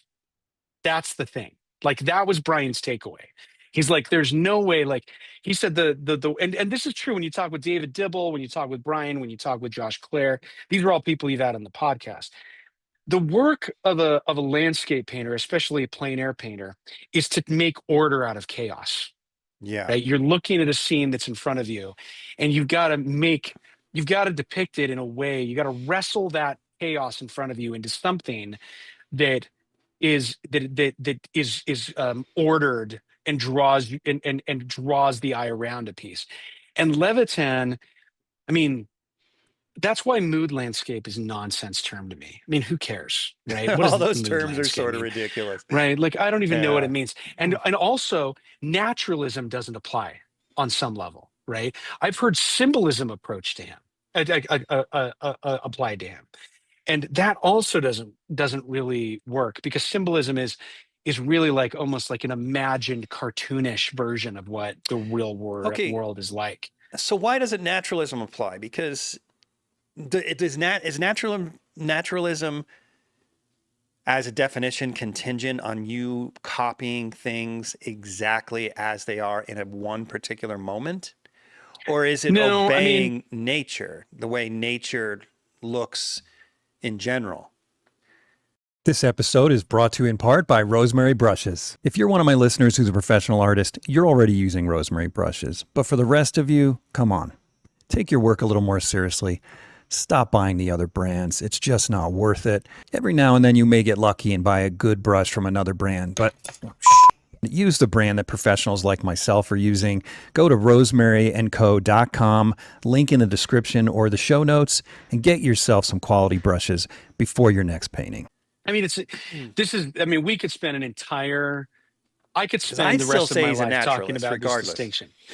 I think that he's closest to naturalism than he is to anything else that we've Yeah. talked about. There's this great book that actually it's a really frustrating, terrible book by Linda Nochlin, who's worshipped by art historians, called Realism, where she tries to define realism. But by the end of it, if you read it, she's basically like created word salad, and there's no like definition of what realism is in my term. And I think that ultimately when you get to these terms, it's like if it looks like a duck and sounds like a duck, is it a duck? Right? Mhm. Like if this looks like this isn't romanticism, it isn't a classical like forced, like it doesn't look like a stage set of there's like a something stopping your view on the right, something stopping it on the left, a clear triangle in the middle, and a foreground like a background that stops you with a mountain, right? It's not like Mhm. that's kind of classicism. I have no idea what realism means. I think it's one of these terms that's just nonsense. But I think naturalism is I think it is a useful term because it has something to do with fidelity to what is in front of you, right? I think that is. My feeling Go ahead. is that it's sort of like the levels of biology, phylum, animals, species, whatever. I don't know the order, kingdom, all that. Realism is at the top. Everything that represents reality on some level that looks like a thing is realism. Religious art could be realism, or it could be like you could be painting mythical art, but if it looks like something, it's realism. But it's not naturalism because it technically didn't exist here. Like it didn't happen. Right. Whereas naturalism is Right. observing happening events, a landscape, Right. a homeless guy in the corner, whatever the case may be. That's how I understand it. Right. Well, and I mean, I think that's a good way. I think that's as good as any of the definition of it. I think that, yeah, I agree with you. I think that whatever he's doing, the thing that makes it so good is hard. I mean, look, how old is he? He's 25 when he does Yeah, this. I killed to paint a painting like that. 25 to he paints it from 25 to 29. And there's this great book, you and I have talked about it before, I think, that was written by a business management consultant about art history, where he divides the world into what he calls young geniuses and old masters. Have we ever talked about this? Yep. And he says that young genius is somebody who by definition comes up with an innovation, a style, a new way of thinking, but it's not necessarily something that's very polished. And an old master by definition is someone who's worked decades to hone their craft, and they usually have success once their craft has reached a level of maturity. But that young genius is someone who's maybe got a gimmick and they spend their entire career on that gimmick. Mm-hmm. And I would argue that, like Warhol's kind of a young genius, right? Warhol was like, he came up with this very stylized way of depicting people, and it changed the way people thought about art and style. And, like one hit wonders can sometimes be that way in music. Mm-hmm. And I think the thing that really boggles my mind about Levitan is that he's 25 to 29 years old when he paints this. He paints it over a 4-year period, along with other works, right? And it looks like he's an old master. It looks like it's not. This isn't like a gimmick, right? He's in his late 20s. He's not like he doesn't. He's been painting at a school for 12 years, but certainly like 12 years of painting doesn't make you an old master in like 99 out of 100 scenarios, right? It's not long enough to acquire a huge skill level. And so I don't, what the thing that kind of boggles my mind that I don't think Brian could define for me, or really anybody I know can define for me, is, where he really does, like, he doesn't look like his teachers painting this. He doesn't look like No. really anybody I know painting this. He doesn't look like a French impressionist. I don't really know how to say, like, oh yeah, like, as an art historian, I draw it from this ism to this ism is what he's doing, or this artist to this artist. Where does he come from? I mean, like, I don't know. I don't know where this comes from. You looked at the earlier work that we were looking at. The earlier work before this painting, which was just done a couple of years earlier, like that woman walking down the street, that is not that original, No. right? Compared to That's got this, that right? Courbet Corot kind of look to it, Yeah, it's which not makes super sense because original. of his teacher. Yeah. Yeah. The one that we're looking at, it's very original. And Well, by the way, like, look at how those trees are cut off like that. His teacher before had a much more classical idea of showing the tops of the trees in the background. This one does look like a photographic perspective is almost, it right? possible Like he you uses show up. photos? Oh, it's possible. Yeah, it's possible. I don't know. I don't know. I don't know him well enough. This painting and conversation reminds me of is a time when I was out painting with David Dibble. Yeah. And we finished a painting. He wiped the floor with me, did like 4 amazing paintings to my one, but that's beside the point. Then we were walking down the mountain and we're surrounded by trees, just trees everywhere, tree trunks everywhere. And there's all this dappled light coming through. A lot like this, but maybe even a little more dense. And I was like, man, David, that would be sick to paint right here. And he goes, no, you don't want to paint right there. I was like, why do I want to paint right there? It's just too much chaos to organize. He says, you're better off looking for big shapes. And Oh, interesting. yeah, and I've thought about that. And I don't think he's wrong. I think what he was saying, that particularly for me, I certainly wasn't ready to paint something like this. And this was, I don't know, 15 years ago. It's been a long time since we did that. But I look at this now, and that what David said to me is just ringing in my ears, because I know, not only from what David said, but I've since tried it. I know how complex this is to organize Yeah. all this chaos. Well, and there's not a huge palette going on here either. I mean, you're dealing with just a few colors. You are dealing with a huge value chain differences. Yeah, but the also value such differences, subtle value differences. yeah, Like, look at you down are. that trunk. I know. It's just, It's insane. it is astounding. It is really astounding.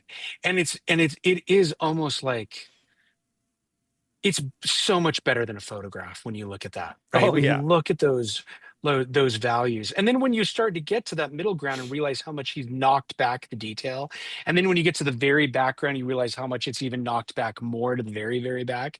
Like, Mm-hmm. it's just like his ability to control the shapes and the values as he's continually going less detailed toward the back is really astounding too. Yeah, he's got a Okay, so now, portrait of this tree. I mean, he must have sat there for some time carefully rendering this tree in the front, and then this yeah. tree off to the side, and then the rest of it is so loose. Dude, I gotta like say something here. I gotta be careful not to use any names. So a group of Mhm. atelier trained artists recently came to Utah to paint Oh, I up know in the about it. mountains. Yeah. That's right. I don't I want went to lunch everybody with in one the of them. audience to know about this, right? And and I was talking with one of the artists who was one of the few purebred landscape artists out of the group. And I said, so what did you notice working with these figurative atelier trained artists versus the you? And he said they couldn't handle shifts in light.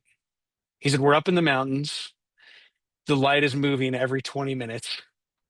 And he said, you can look at their paintings and you can see the light moving throughout their paintings. They don't know how to freeze the light in one moment.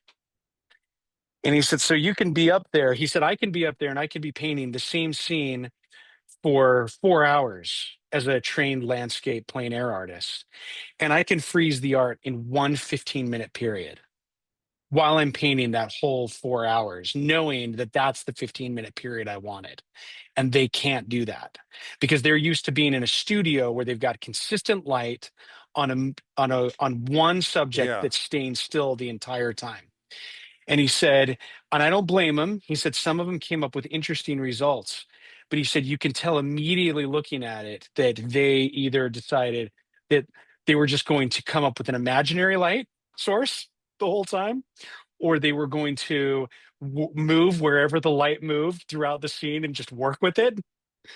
And he said it's a hard skill set. And if you look at Levitan, think of spending hours looking at that tree, and what are you going to do? Are you going to come back at the same 15 minutes for 2 weeks No, you to have get to. that tree You have right to where it know what is? it looks like.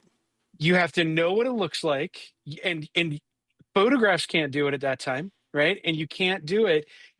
So this is a skill set that Levitan has. He has the ability to he's been trained enough to look in nature at that tree, and even as the world is moving around him and light is moving around him, that tree is frozen absolutely. Or if it's not frozen, it's invented to Mm-hmm. look in its value shifts like what we would expect it to look like in real life. And that's part of what Brian is talking about as being the Levitan skill set, is that he can't observe it in the time it takes to paint No, that there's no way. moment, right? So he has to manipulate it and us while he's doing it, because he can't observe, he can't get a tree in the light to stand still during that time. Yeah. So is it natural? So it's not natural what he's asking. What he's not doing something natural, which is freezing that tree in time while he has to No. paint it. No. And that I think is part of the magic of Levitan, is that an impressionist like Monet, as much as we like to say that he's, painting a cathedral, he's not, and he's doing it during different times of day in Rouen. He's not doing that naturalistic of an interpretation. He's doing he's taking a color from that like hour or two and then dominating that painting with all those colors. And then maybe it's yellow, and then maybe it's green, and then maybe it's blue. And so when you look at that series of impressionist works by Monet of the face of the Cathedral of Rouen, they're really fun to look at, but they don't look like a naturalistic No, not at frozen all. moment. Not like this does. Okay, so and I got to read a Okay, but quote. I about gotta his ask time. who. So you got to tell Yeah. us who that artist was, the landscape painter. Just spell it so no one knows. Who said that?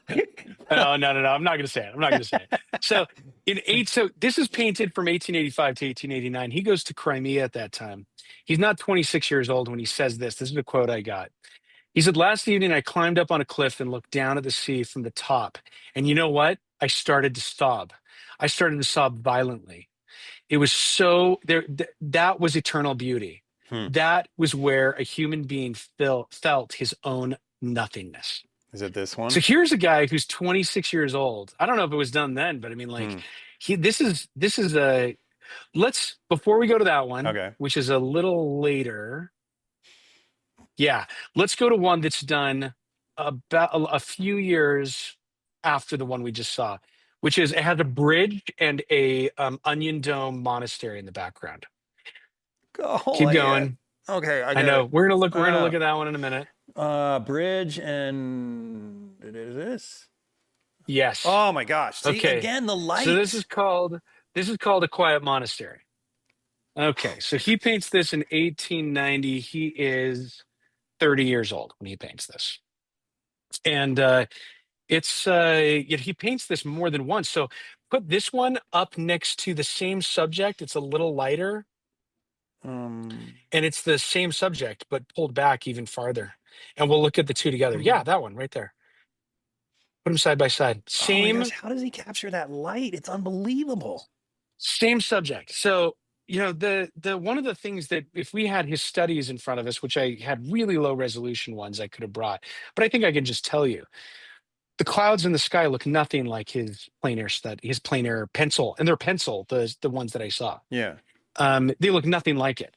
So he entirely invented the clouds in both of these scenes. And And even look at how he's manipulated. The Well, tree they're line almost the is same not the clouds. same. That's so interesting. They are. And also look at how they're the exact same buildings, but the bridge is The in bridge is one. gone. Where is the bridge? The bridge is not in the other. The tree line almost covers the buildings on the left entirely, but it doesn't on the right. The foreground, the shore comes closer on the left than it does on the right.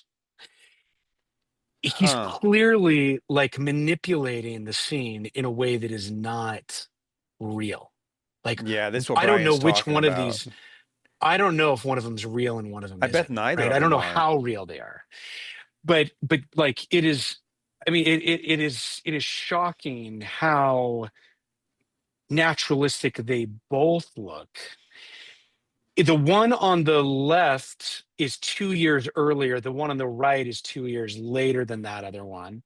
Which one's your And favorite? notice how I prefer the one on the right because Same. I think the shapes are more dynamic, that diagonal of the riverbank.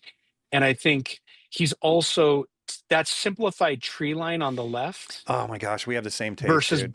Look at that. breaking it up is yeah, I mean, I just think that there's it's almost like, I mean, I do love the effect of the water in the one on the left. I think it's gorgeous. I mean, it's absolutely gorgeous, right? I mean, Yeah, they're that's both I insane. mean, dude, and like would I say no to the one on the left? Never, right? No, they're both Right? home runs, but if I had to pick one, it'd be the one on the right. But yeah, I mean, Yeah. this is a real masterclass right here, looking at the two of these, at how we've been manipulated, and how nature's been Hmm. manipulated, right? Like you could hardly ask for a better example of a masterclass of choices being made.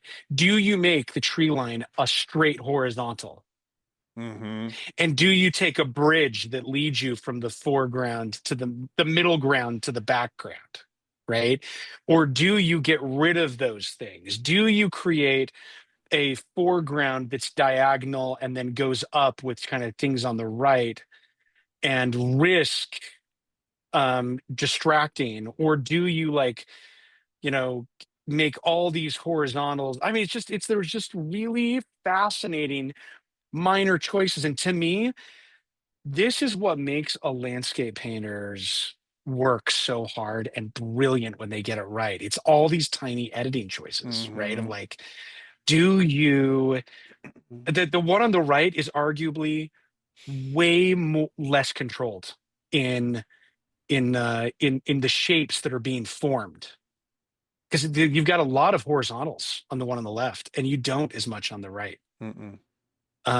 And it's a risk, the one on the right. The one on the left is not as much of a risk of Actually, I making would it work. say that Because the one on the left is more of a risk, and the reason why is do because, you? well, because every painter knows that diagonals are a huge, like a really important device to add interest to a painting, Yeah, and he knowingly, he obviously, a guy at this level knows that he knowingly avoided diagonals almost entirely and still knocked it out of the yeah. park. So go to the one that's just the bridge. That's the other image that you looked at for just a second. Okay. I think it's the fourth one in Oh, what did on I do the here? Hold on. that's right. It's the fourth one in on the right. I just got to figure out how to get out of here. Okay, fourth one Yeah. in from the Yeah. right. Yeah. It's dark. Yep. Right there. Jeez, dude. I hate him So so he does much. this, and this is called By the Pool. Wow. And this is in the Tretyakov. And and this is considered one of the greatest Do you masterpieces know that he big? ever Do you did. know I how mean, big this it is is? I'm trying to see if I can find it. Yeah, it's big. It's 150 by 209 centimeters. So 209. So it's about How six many is feet. 209 centimeters It's in about inches? 6 feet by 4.5 feet. It's 82 and a half inches. So it's 7 feet almost. It's Almost almost seven 7 feet. feet wide. Okay. Yeah. And you know what's interesting about this is is once again, not a huge palette, buddy, not a huge palette, and not a huge, I mean, arguably not a huge value range. No, it's There are really very minimal bright palette. spots, but I mean, this is extremely, um, I mean, just to get the differences between those middle ground greens and those background greens is really interesting. How Brian and David, I've heard them both talk about this, that as things get farther away from you, they become a little bluer, Mm-hmm. right? And as things are closer to you, they're a little redder and browner. And in this, if you were to say, okay, well, how much bluer or less red or brown or whatever, how much less warm is that middle ground versus that background? I mean, it is there. You can almost see, especially in that dark spot on the right in the back, right off the shore, what looks to be a little blue in Well, that. it typically goes from yellow to red to blue is the way it works. Yeah. And it's interesting. I mean, it's definitely warmer in the front, and then it goes to blue. But there are other devices too that create depth, like low contrast in the background, Yeah. right? Yeah. So obviously, it's not. It's almost bluest in just in front of that, but it's so low I think, contrast yeah. it works. And if you're making something 7 feet wide and you're keeping the values this close to one another, there's really a lot of risk for everything just becoming muddy and indistinguishable, the middle ground from the background, from Right. whatever, if you're keeping everything this close. And he's not doing a lot other than that bridge leading you in and the water on either side. Yeah, there's fascinatingly little in terms of really sharp lines that break up in that background, what's going on. And I want to show you something that blew my mind. Okay. I've got the pencil study that he did of this, the plein air study. Is that So this? see if you can find it. No, keep going, No. keep looking. This one? No. No, Oh my there goodness. you are. Okay. So here's what's fascinating to me. And I don't know enough to say if this is always for sure. But if you were trained in the French Academy, you would, as an academic, you would do everything in pencil, even as a plein air painter. But then they changed their approach in the mid 19th century, and they Mm-hmm. started going out with at least watercolors, but definitely they would be using oil. If you were Spanish, you'd be painting in oil from the beginning. If you had asked me how Levitan painted, I would say, oh, he's clearly doing what the Spanish do. He's just going out there with oils and he's painting because these subtle value shifts and color shifts are not as easy to get as they would be in pencil and graphite as they would be in oil from the very beginning. Mm-hmm. But apparently he's doing a lot of it in graphite, and then he's going back and working it up, which I don't really understand how that is. I mean, he also does pastel, and I'll show you a pastel after That this, makes but sense to just me. look, does it? Yeah, Tell me because about that. I mean, I may even try this approach because it's interesting what you said about this character that went out with all these dudes up in the alpine forests up here in Utah recently. Mm-hmm. Because he's not wrong. That is, it's like a marathon. No, it's like a sprint painting in landscape because you have to paint so fast, or you just have to do it from complete memory or knowledge in order to keep Yeah. up with the light, right? But if you're doing a grand painting like this, it's all 7 feet tall or 7 feet wide, then the thing you want to do is work out the drawing so that all you have to worry about is color and value. And That makes sense. yeah, you just get it. You get that drawing down, and it could be a sunny day, and you know where everything is. Doesn't matter what time of day it is. You get it all down. You bring it to the studio. You put it on the canvas. Then you bring the canvas back out, and on this sort of stormy, moody day, and then all you have to worry about is just painting the scene and not worry about the proportions. Because doing these proportions on location would be so time consuming. If you're, Right. especially You're if you're right. also dealing with color and value and moving light. Look look at just like one of the things I love is look on the right at the reflection in the water, how he's just blocked in the dark shapes of those trees. He's Yeah, like, it's, oh, this shape, I know. right? And then he's like, and then he's like, okay, how do we handle in, and he's adding it later. Yeah, man. I just did a little plein air retreat for some of my online students. They all flew here from out of state, and Yeah. it was so much fun. And coincidentally, it was the same time as this other group went up. And one of my students who's new to painting, she said, "So when I'm painting water, I need to use transparent paints, right?" And which, when you've never painted before, it makes sense that you would think that you would sort of paint the fish in the rocks on the bottom of the river and then just glaze over it, Right. right? Anyway, when looking at that, it just reminded me of that conversation and just how remarkable it is that these little tiny brush strokes that are essentially non-representational and abstract accumulate to this beautiful sparkling Yeah. water. It's just Yeah. remarkable. Okay, now let's go to another image that's of water, that's lily pads on water, which could not Ah, be more what I different just than what. do. All right, hold on one sec. I lost my screen. Okay. Lily pads on This could be lily water. pads on water, which could not be more different No? than no. Oh, those are the same painting. Um, Dude, you might need to help me out. I don't see lily pads on I'm water. looking. Huh? Do you not have it? I don't think so. Hold on a second. Should I go back to the file? You're sure it's not there? You got Yeah, maybe you should this, go you back got to the file. It's this, called. That's not it. That's an up close of another one that we probably should talk about. Hold on a you second. got this. No. Okay, then I guess I'm gonna have to. We got to see it now. Yeah, you do. Okay, hold on. I'm just gonna email. You know what? Maybe it's just not in the file. Let me drop it in that file folder. All right, I'll grab it. Okay, hold on a second.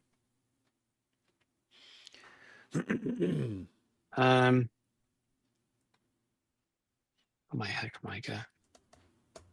It's all good. Copy.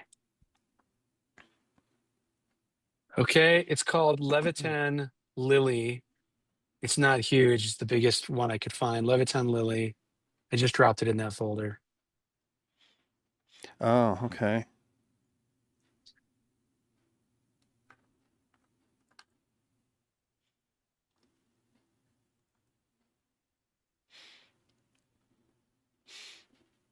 Yep, that's it. Geez, that's really modern. It looks like it could have been done last year, Uh-huh. Oh, right? look at that. And you talk and there are so many. Okay, so let's just do an exercise here with everybody who's viewing. I want This is everybody so perfect to after what I just just told you about my I student. want it is. That's why I brought it Yeah, up. I it's want so perfect. everybody to squint their eyes and look at it because squinting your eyes will give you basic shapes, Right, right? right.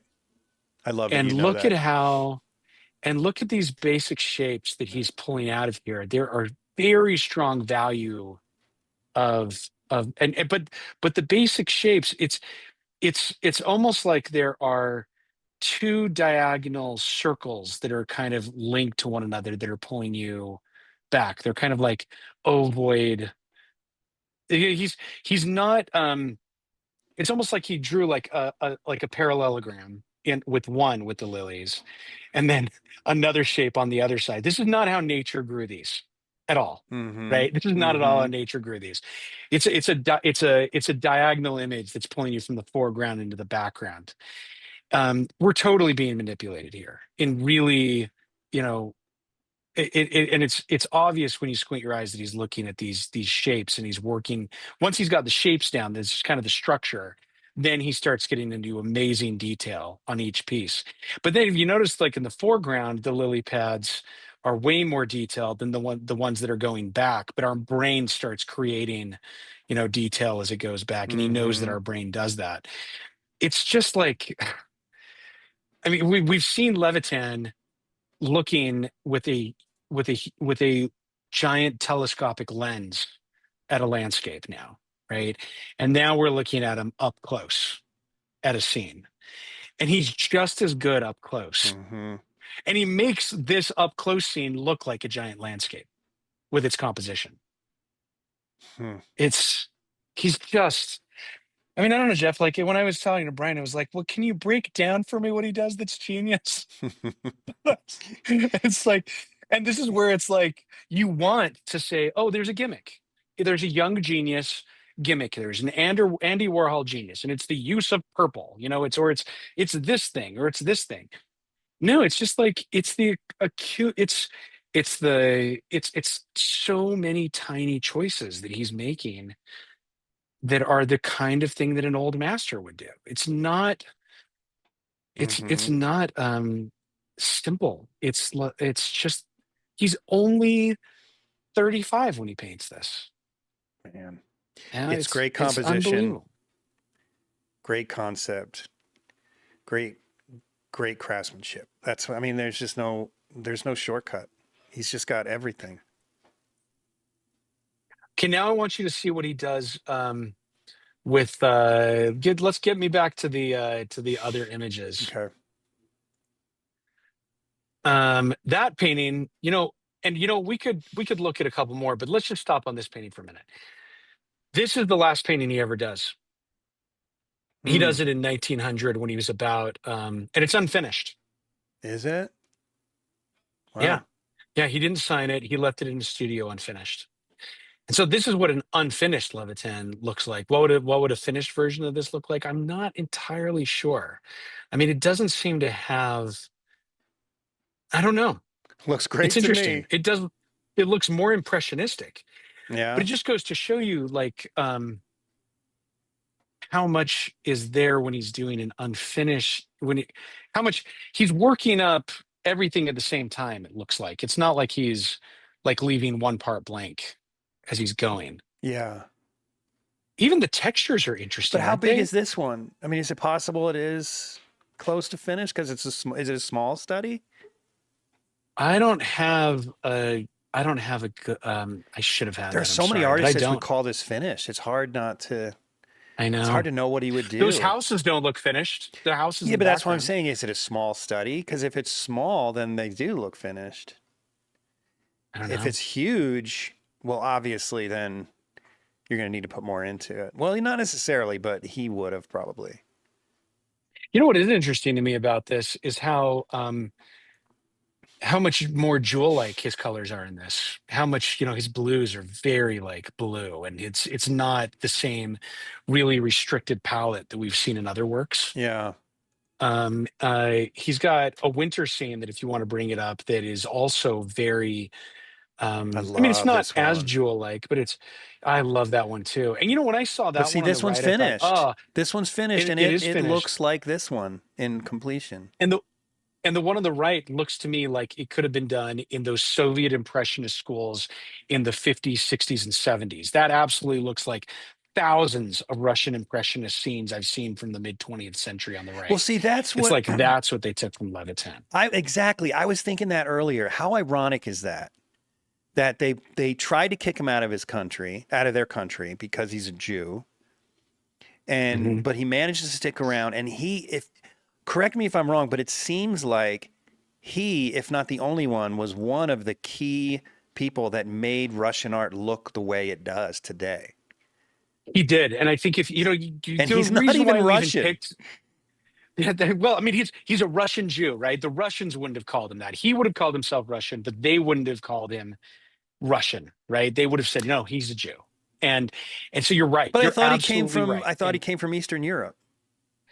Which, you know, Eastern Europe, that area is part of the Russian Empire, but it's just ethnically, he's being defined as being Jewish. And so you can never truly be Russian if you're not an Orthodox Russian, right? And so he is always the other. He is always the other. But your point is exactly right. I mean, I'm not correcting your overall point, which is the idea that I'm correcting, like, that he's not Russian.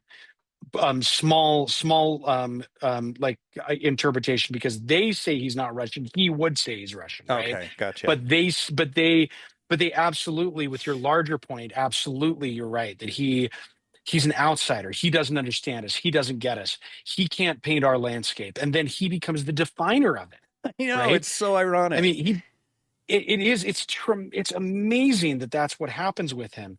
And I think that, you know, he doesn't, when we did the last podcast together, we asked who people wanted to hear us talk about. And I saw in this and in other episodes, Levitan was mentioned 2-1 Really? by people. And it wasn't just, you know, there were a few Russians who listened to this podcast, right? Mm-hmm. But it was mostly, you know, there was just a lot of people. And the reason when I looked up Levitan, I mean, of course I was familiar with like the Levitan, and he was a major landscape painter. I didn't really know his biography, and I didn't know how influential he had been on generations of Russian artists and other artists in his landscape. And when I talked to Brian, he was like, "Oh yeah, you know, like every Chinese artist who's in California and who taught at the American Academy of Art, Levitan was the god, right, Mm. of these artists." I didn't quite understand that level. And now that I'm looking at his work, the thing that strikes me about it, go to one, there may be one I think that I sent you that has a bunch of rocks in the foreground. Do you Oh, have that yes, I one? do remember that one. Where is that? Is it Um, this one? Yeah. yeah, yeah, and I don't have the highest resolution. The thing that really strikes me is that, okay, there have been 4 or 5 retrospectives of his work in Russia, but not in the West, because most of them are in Russia. And I'm afraid that like we're not going to get any works lent by Russia anytime soon to the West because Mm-hmm. of what's going on in Russia and Ukraine, right? Mm-hmm. And the last major retrospective in Russia was in 2010.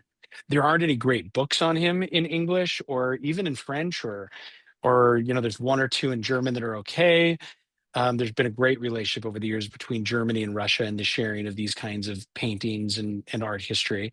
But there really isn't that much to published in the West on him. And I tried to look up lectures, and there are a couple of ateliers and schools that have done discussions and demonstrations and breakdowns of Levitan's work. But it strikes me how he apparently, like, he went to France once, died at the age of 39. His teachers had been to the Middle East and had been to France many times. Sure doesn't look French to me in his art.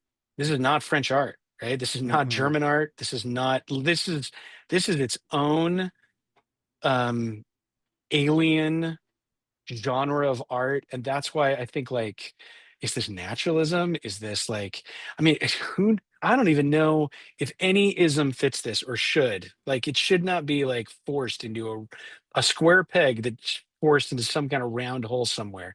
To me, the more I look at Levitan, the more alien he is. The more like lone genius Mm-hmm. he is of an artist who's not, I don't know anybody who's creating work like this. No one. Yeah, It's crazy. it really is remarkable. Man, that was a good choice. Well, and thank you to everybody who suggested him. And I got to apologize. Like, I think that I did my homework for his biography. We could even go more into his biography if we wanted to. And I feel like we've had an interesting discussion about some of the things and the choices, some of the choices that he's making, Mm-hmm. and how complicated they are. I to me, this is the beginning of my discovery of Levitan and what makes him. This could be a lifetime of study to figure out, like, this genius. He's a genius, He and he's a absolutely is. genius at a young age. That one on the bottom right, by the way, is a pastel. Shut up. This one right here? Yeah, yeah. Go as close to as you can. I found the highest resolution I could, and I had to do a All right, let screenshot of it me because I get couldn't rid of the find. other ones here. But that's Oh, yeah. Look at that's a that. pastel. You How know, about that? so he's We never looked you at know, this one. What is which, this? you know, one reason why I wanted to put it in is because of Monet's haystacks, right? Oh, okay. We're so used to haystacks, and this almost looks like him looking at Monet. But he's made the haystacks when you're that dark of an atmosphere and the moon's out. they don't look gold and brownish. They look greenish Really? I almost didn't know that. because they're look, I've experienced that out in the French countryside when they've been stacked like this, or even in Spain when I've seen them. Hmm. Yeah, dude, look at the restricted palette on all of those. Yeah, it is very restricted. Wow. Yeah, but then sometimes he's not like this. I mean, geesh. I know. And I this. know. Like I think you can't define him because he's undefinable. Sometimes he's a naturalist like this. To me, that's naturalism. Yeah. Sometimes he's an impressionist like this and Yeah. this. And I mean, it's just he's undefinable. And yet somehow they're all cohesive. I think it's just the craftsmanship and the good composition that makes them cohesive. Interesting. I think you're right. Yeah, I think you're right. Man, Um, he dies. He dies at the age of 39. in 1900, at the age of 39, and he had heart disease. So his heart just basically gives out. It's kind of I don't know how they defined heart disease at the time, but he just basically kind of has a heart attack and heart failure. Yikes. Um, and his work, if you want to go see it, is almost all in the Russian State Museum or in the Chechikov. There are a few in private collections, but I mean, if I tried to figure out how many works he did, and you get these numbers that are like 425 works are found in like one database. And I would say out of those 425, as I was looking at them, there were a lot of repeats, a lot of sketches. I think if we're talking about finished paintings, we're probably talking about less than 100. We're probably even talking about less than 80, maybe less than 60 In his lifetime? that he finished, in his lifetime, that he did, that were like, because he did a lot of these landscapes are fairly big. I mean, there are some like he did 4 or 5 huge ones that took him 4 or 5 years each, that were all 8 feet wide or 7 to 8 feet wide. And so he's doing yeah, the big ones that he did, there's probably a dozen big pieces, maybe Oh, even that makes six. sense. So these And then he's doing and plein then the air and small, studio work. He's mixing it up. yeah. So he's not, yeah, he's not doing, I mean, we may even be talking about less than 60 major works by him in his lifetime. And that's from the age of 16, those small pieces, to 39. And I think yeah, that's fewer than almost any other master that I know of. I mean, that's like Velasquez territory of fewest number of pieces. That's almost That's like about 3 a Caravaggio, year. Da Vinci. Yeah, yeah, he's not doing a lot of work. Wow. And so that is, on one hand, it's amazing that he dedicated himself to doing so few great pieces, and it has to do with him having the sponsorship of Trechikov, his sponsor, right? His patron. Hmm. And it I think if he had lived another 20 years, we probably wouldn't have many more pieces from him either, and maybe go up a dozen. Who knows, right? Maybe only a dozen more we'd get from him. Man. But he's it also goes to show that he you know, his dedication to work on just a few pieces is rather than pumping them out, that may say something about this goal that a lot of artists have of I know Brian and Dave Dibble would say something different. Brian would say you need to paint, and so would Soroya would say you need to paint thousands of pieces. My first 2,000 paintings weren't as good as my second 2,000 paintings, right? Mm-hmm. That kind of idea.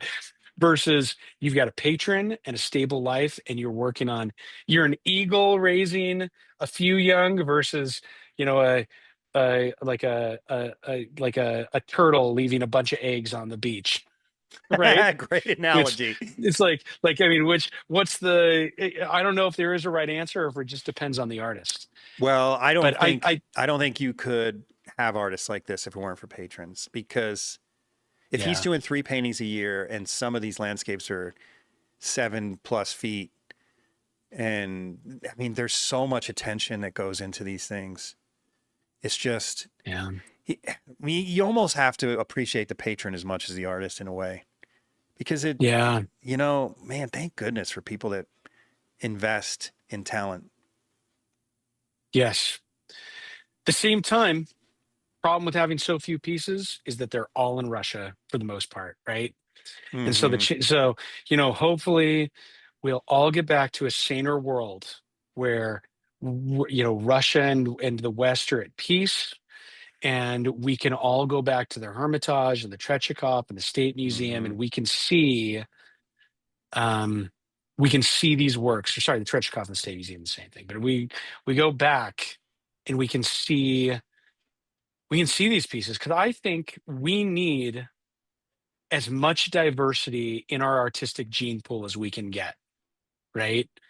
And he represents more than I thought when I started this, because I thought we were gonna talk about 3 weeks ago, and so I had prepared this, and I'd be able to sit with him longer than I have with a lot of the other artists we've talked about. I kept thinking to myself, man, like, this guy is such an original, and we really need him in our gene pool. Mm-hmm. We need to go see him. I would go to Russia just if there was a retrospective. I would fly to Russia just to see his retrospective. I totally do. Yeah, that'd be something. I would too, actually. Yeah. Maybe someday. So thanks for the opportunity. Thanks for the opportunity to talk about it, Kidding Jeff. me. Thank you, man. As always, you're the best. And thanks everybody who suggested him. Really grateful, and keep the suggestions coming. We do look at them. Yep. All right. Thanks again, Micah. You're welcome, buddy. Thanks for tuning in to the Undraped Artist Podcast. If you enjoyed it, subscribe. And if you could, leave a comment or review. That really helps the channel. Please share the show with your friends, and if you're feeling generous, consider a monthly donation at theundrapedartist.com. Thanks again for watching. We'll see you next week.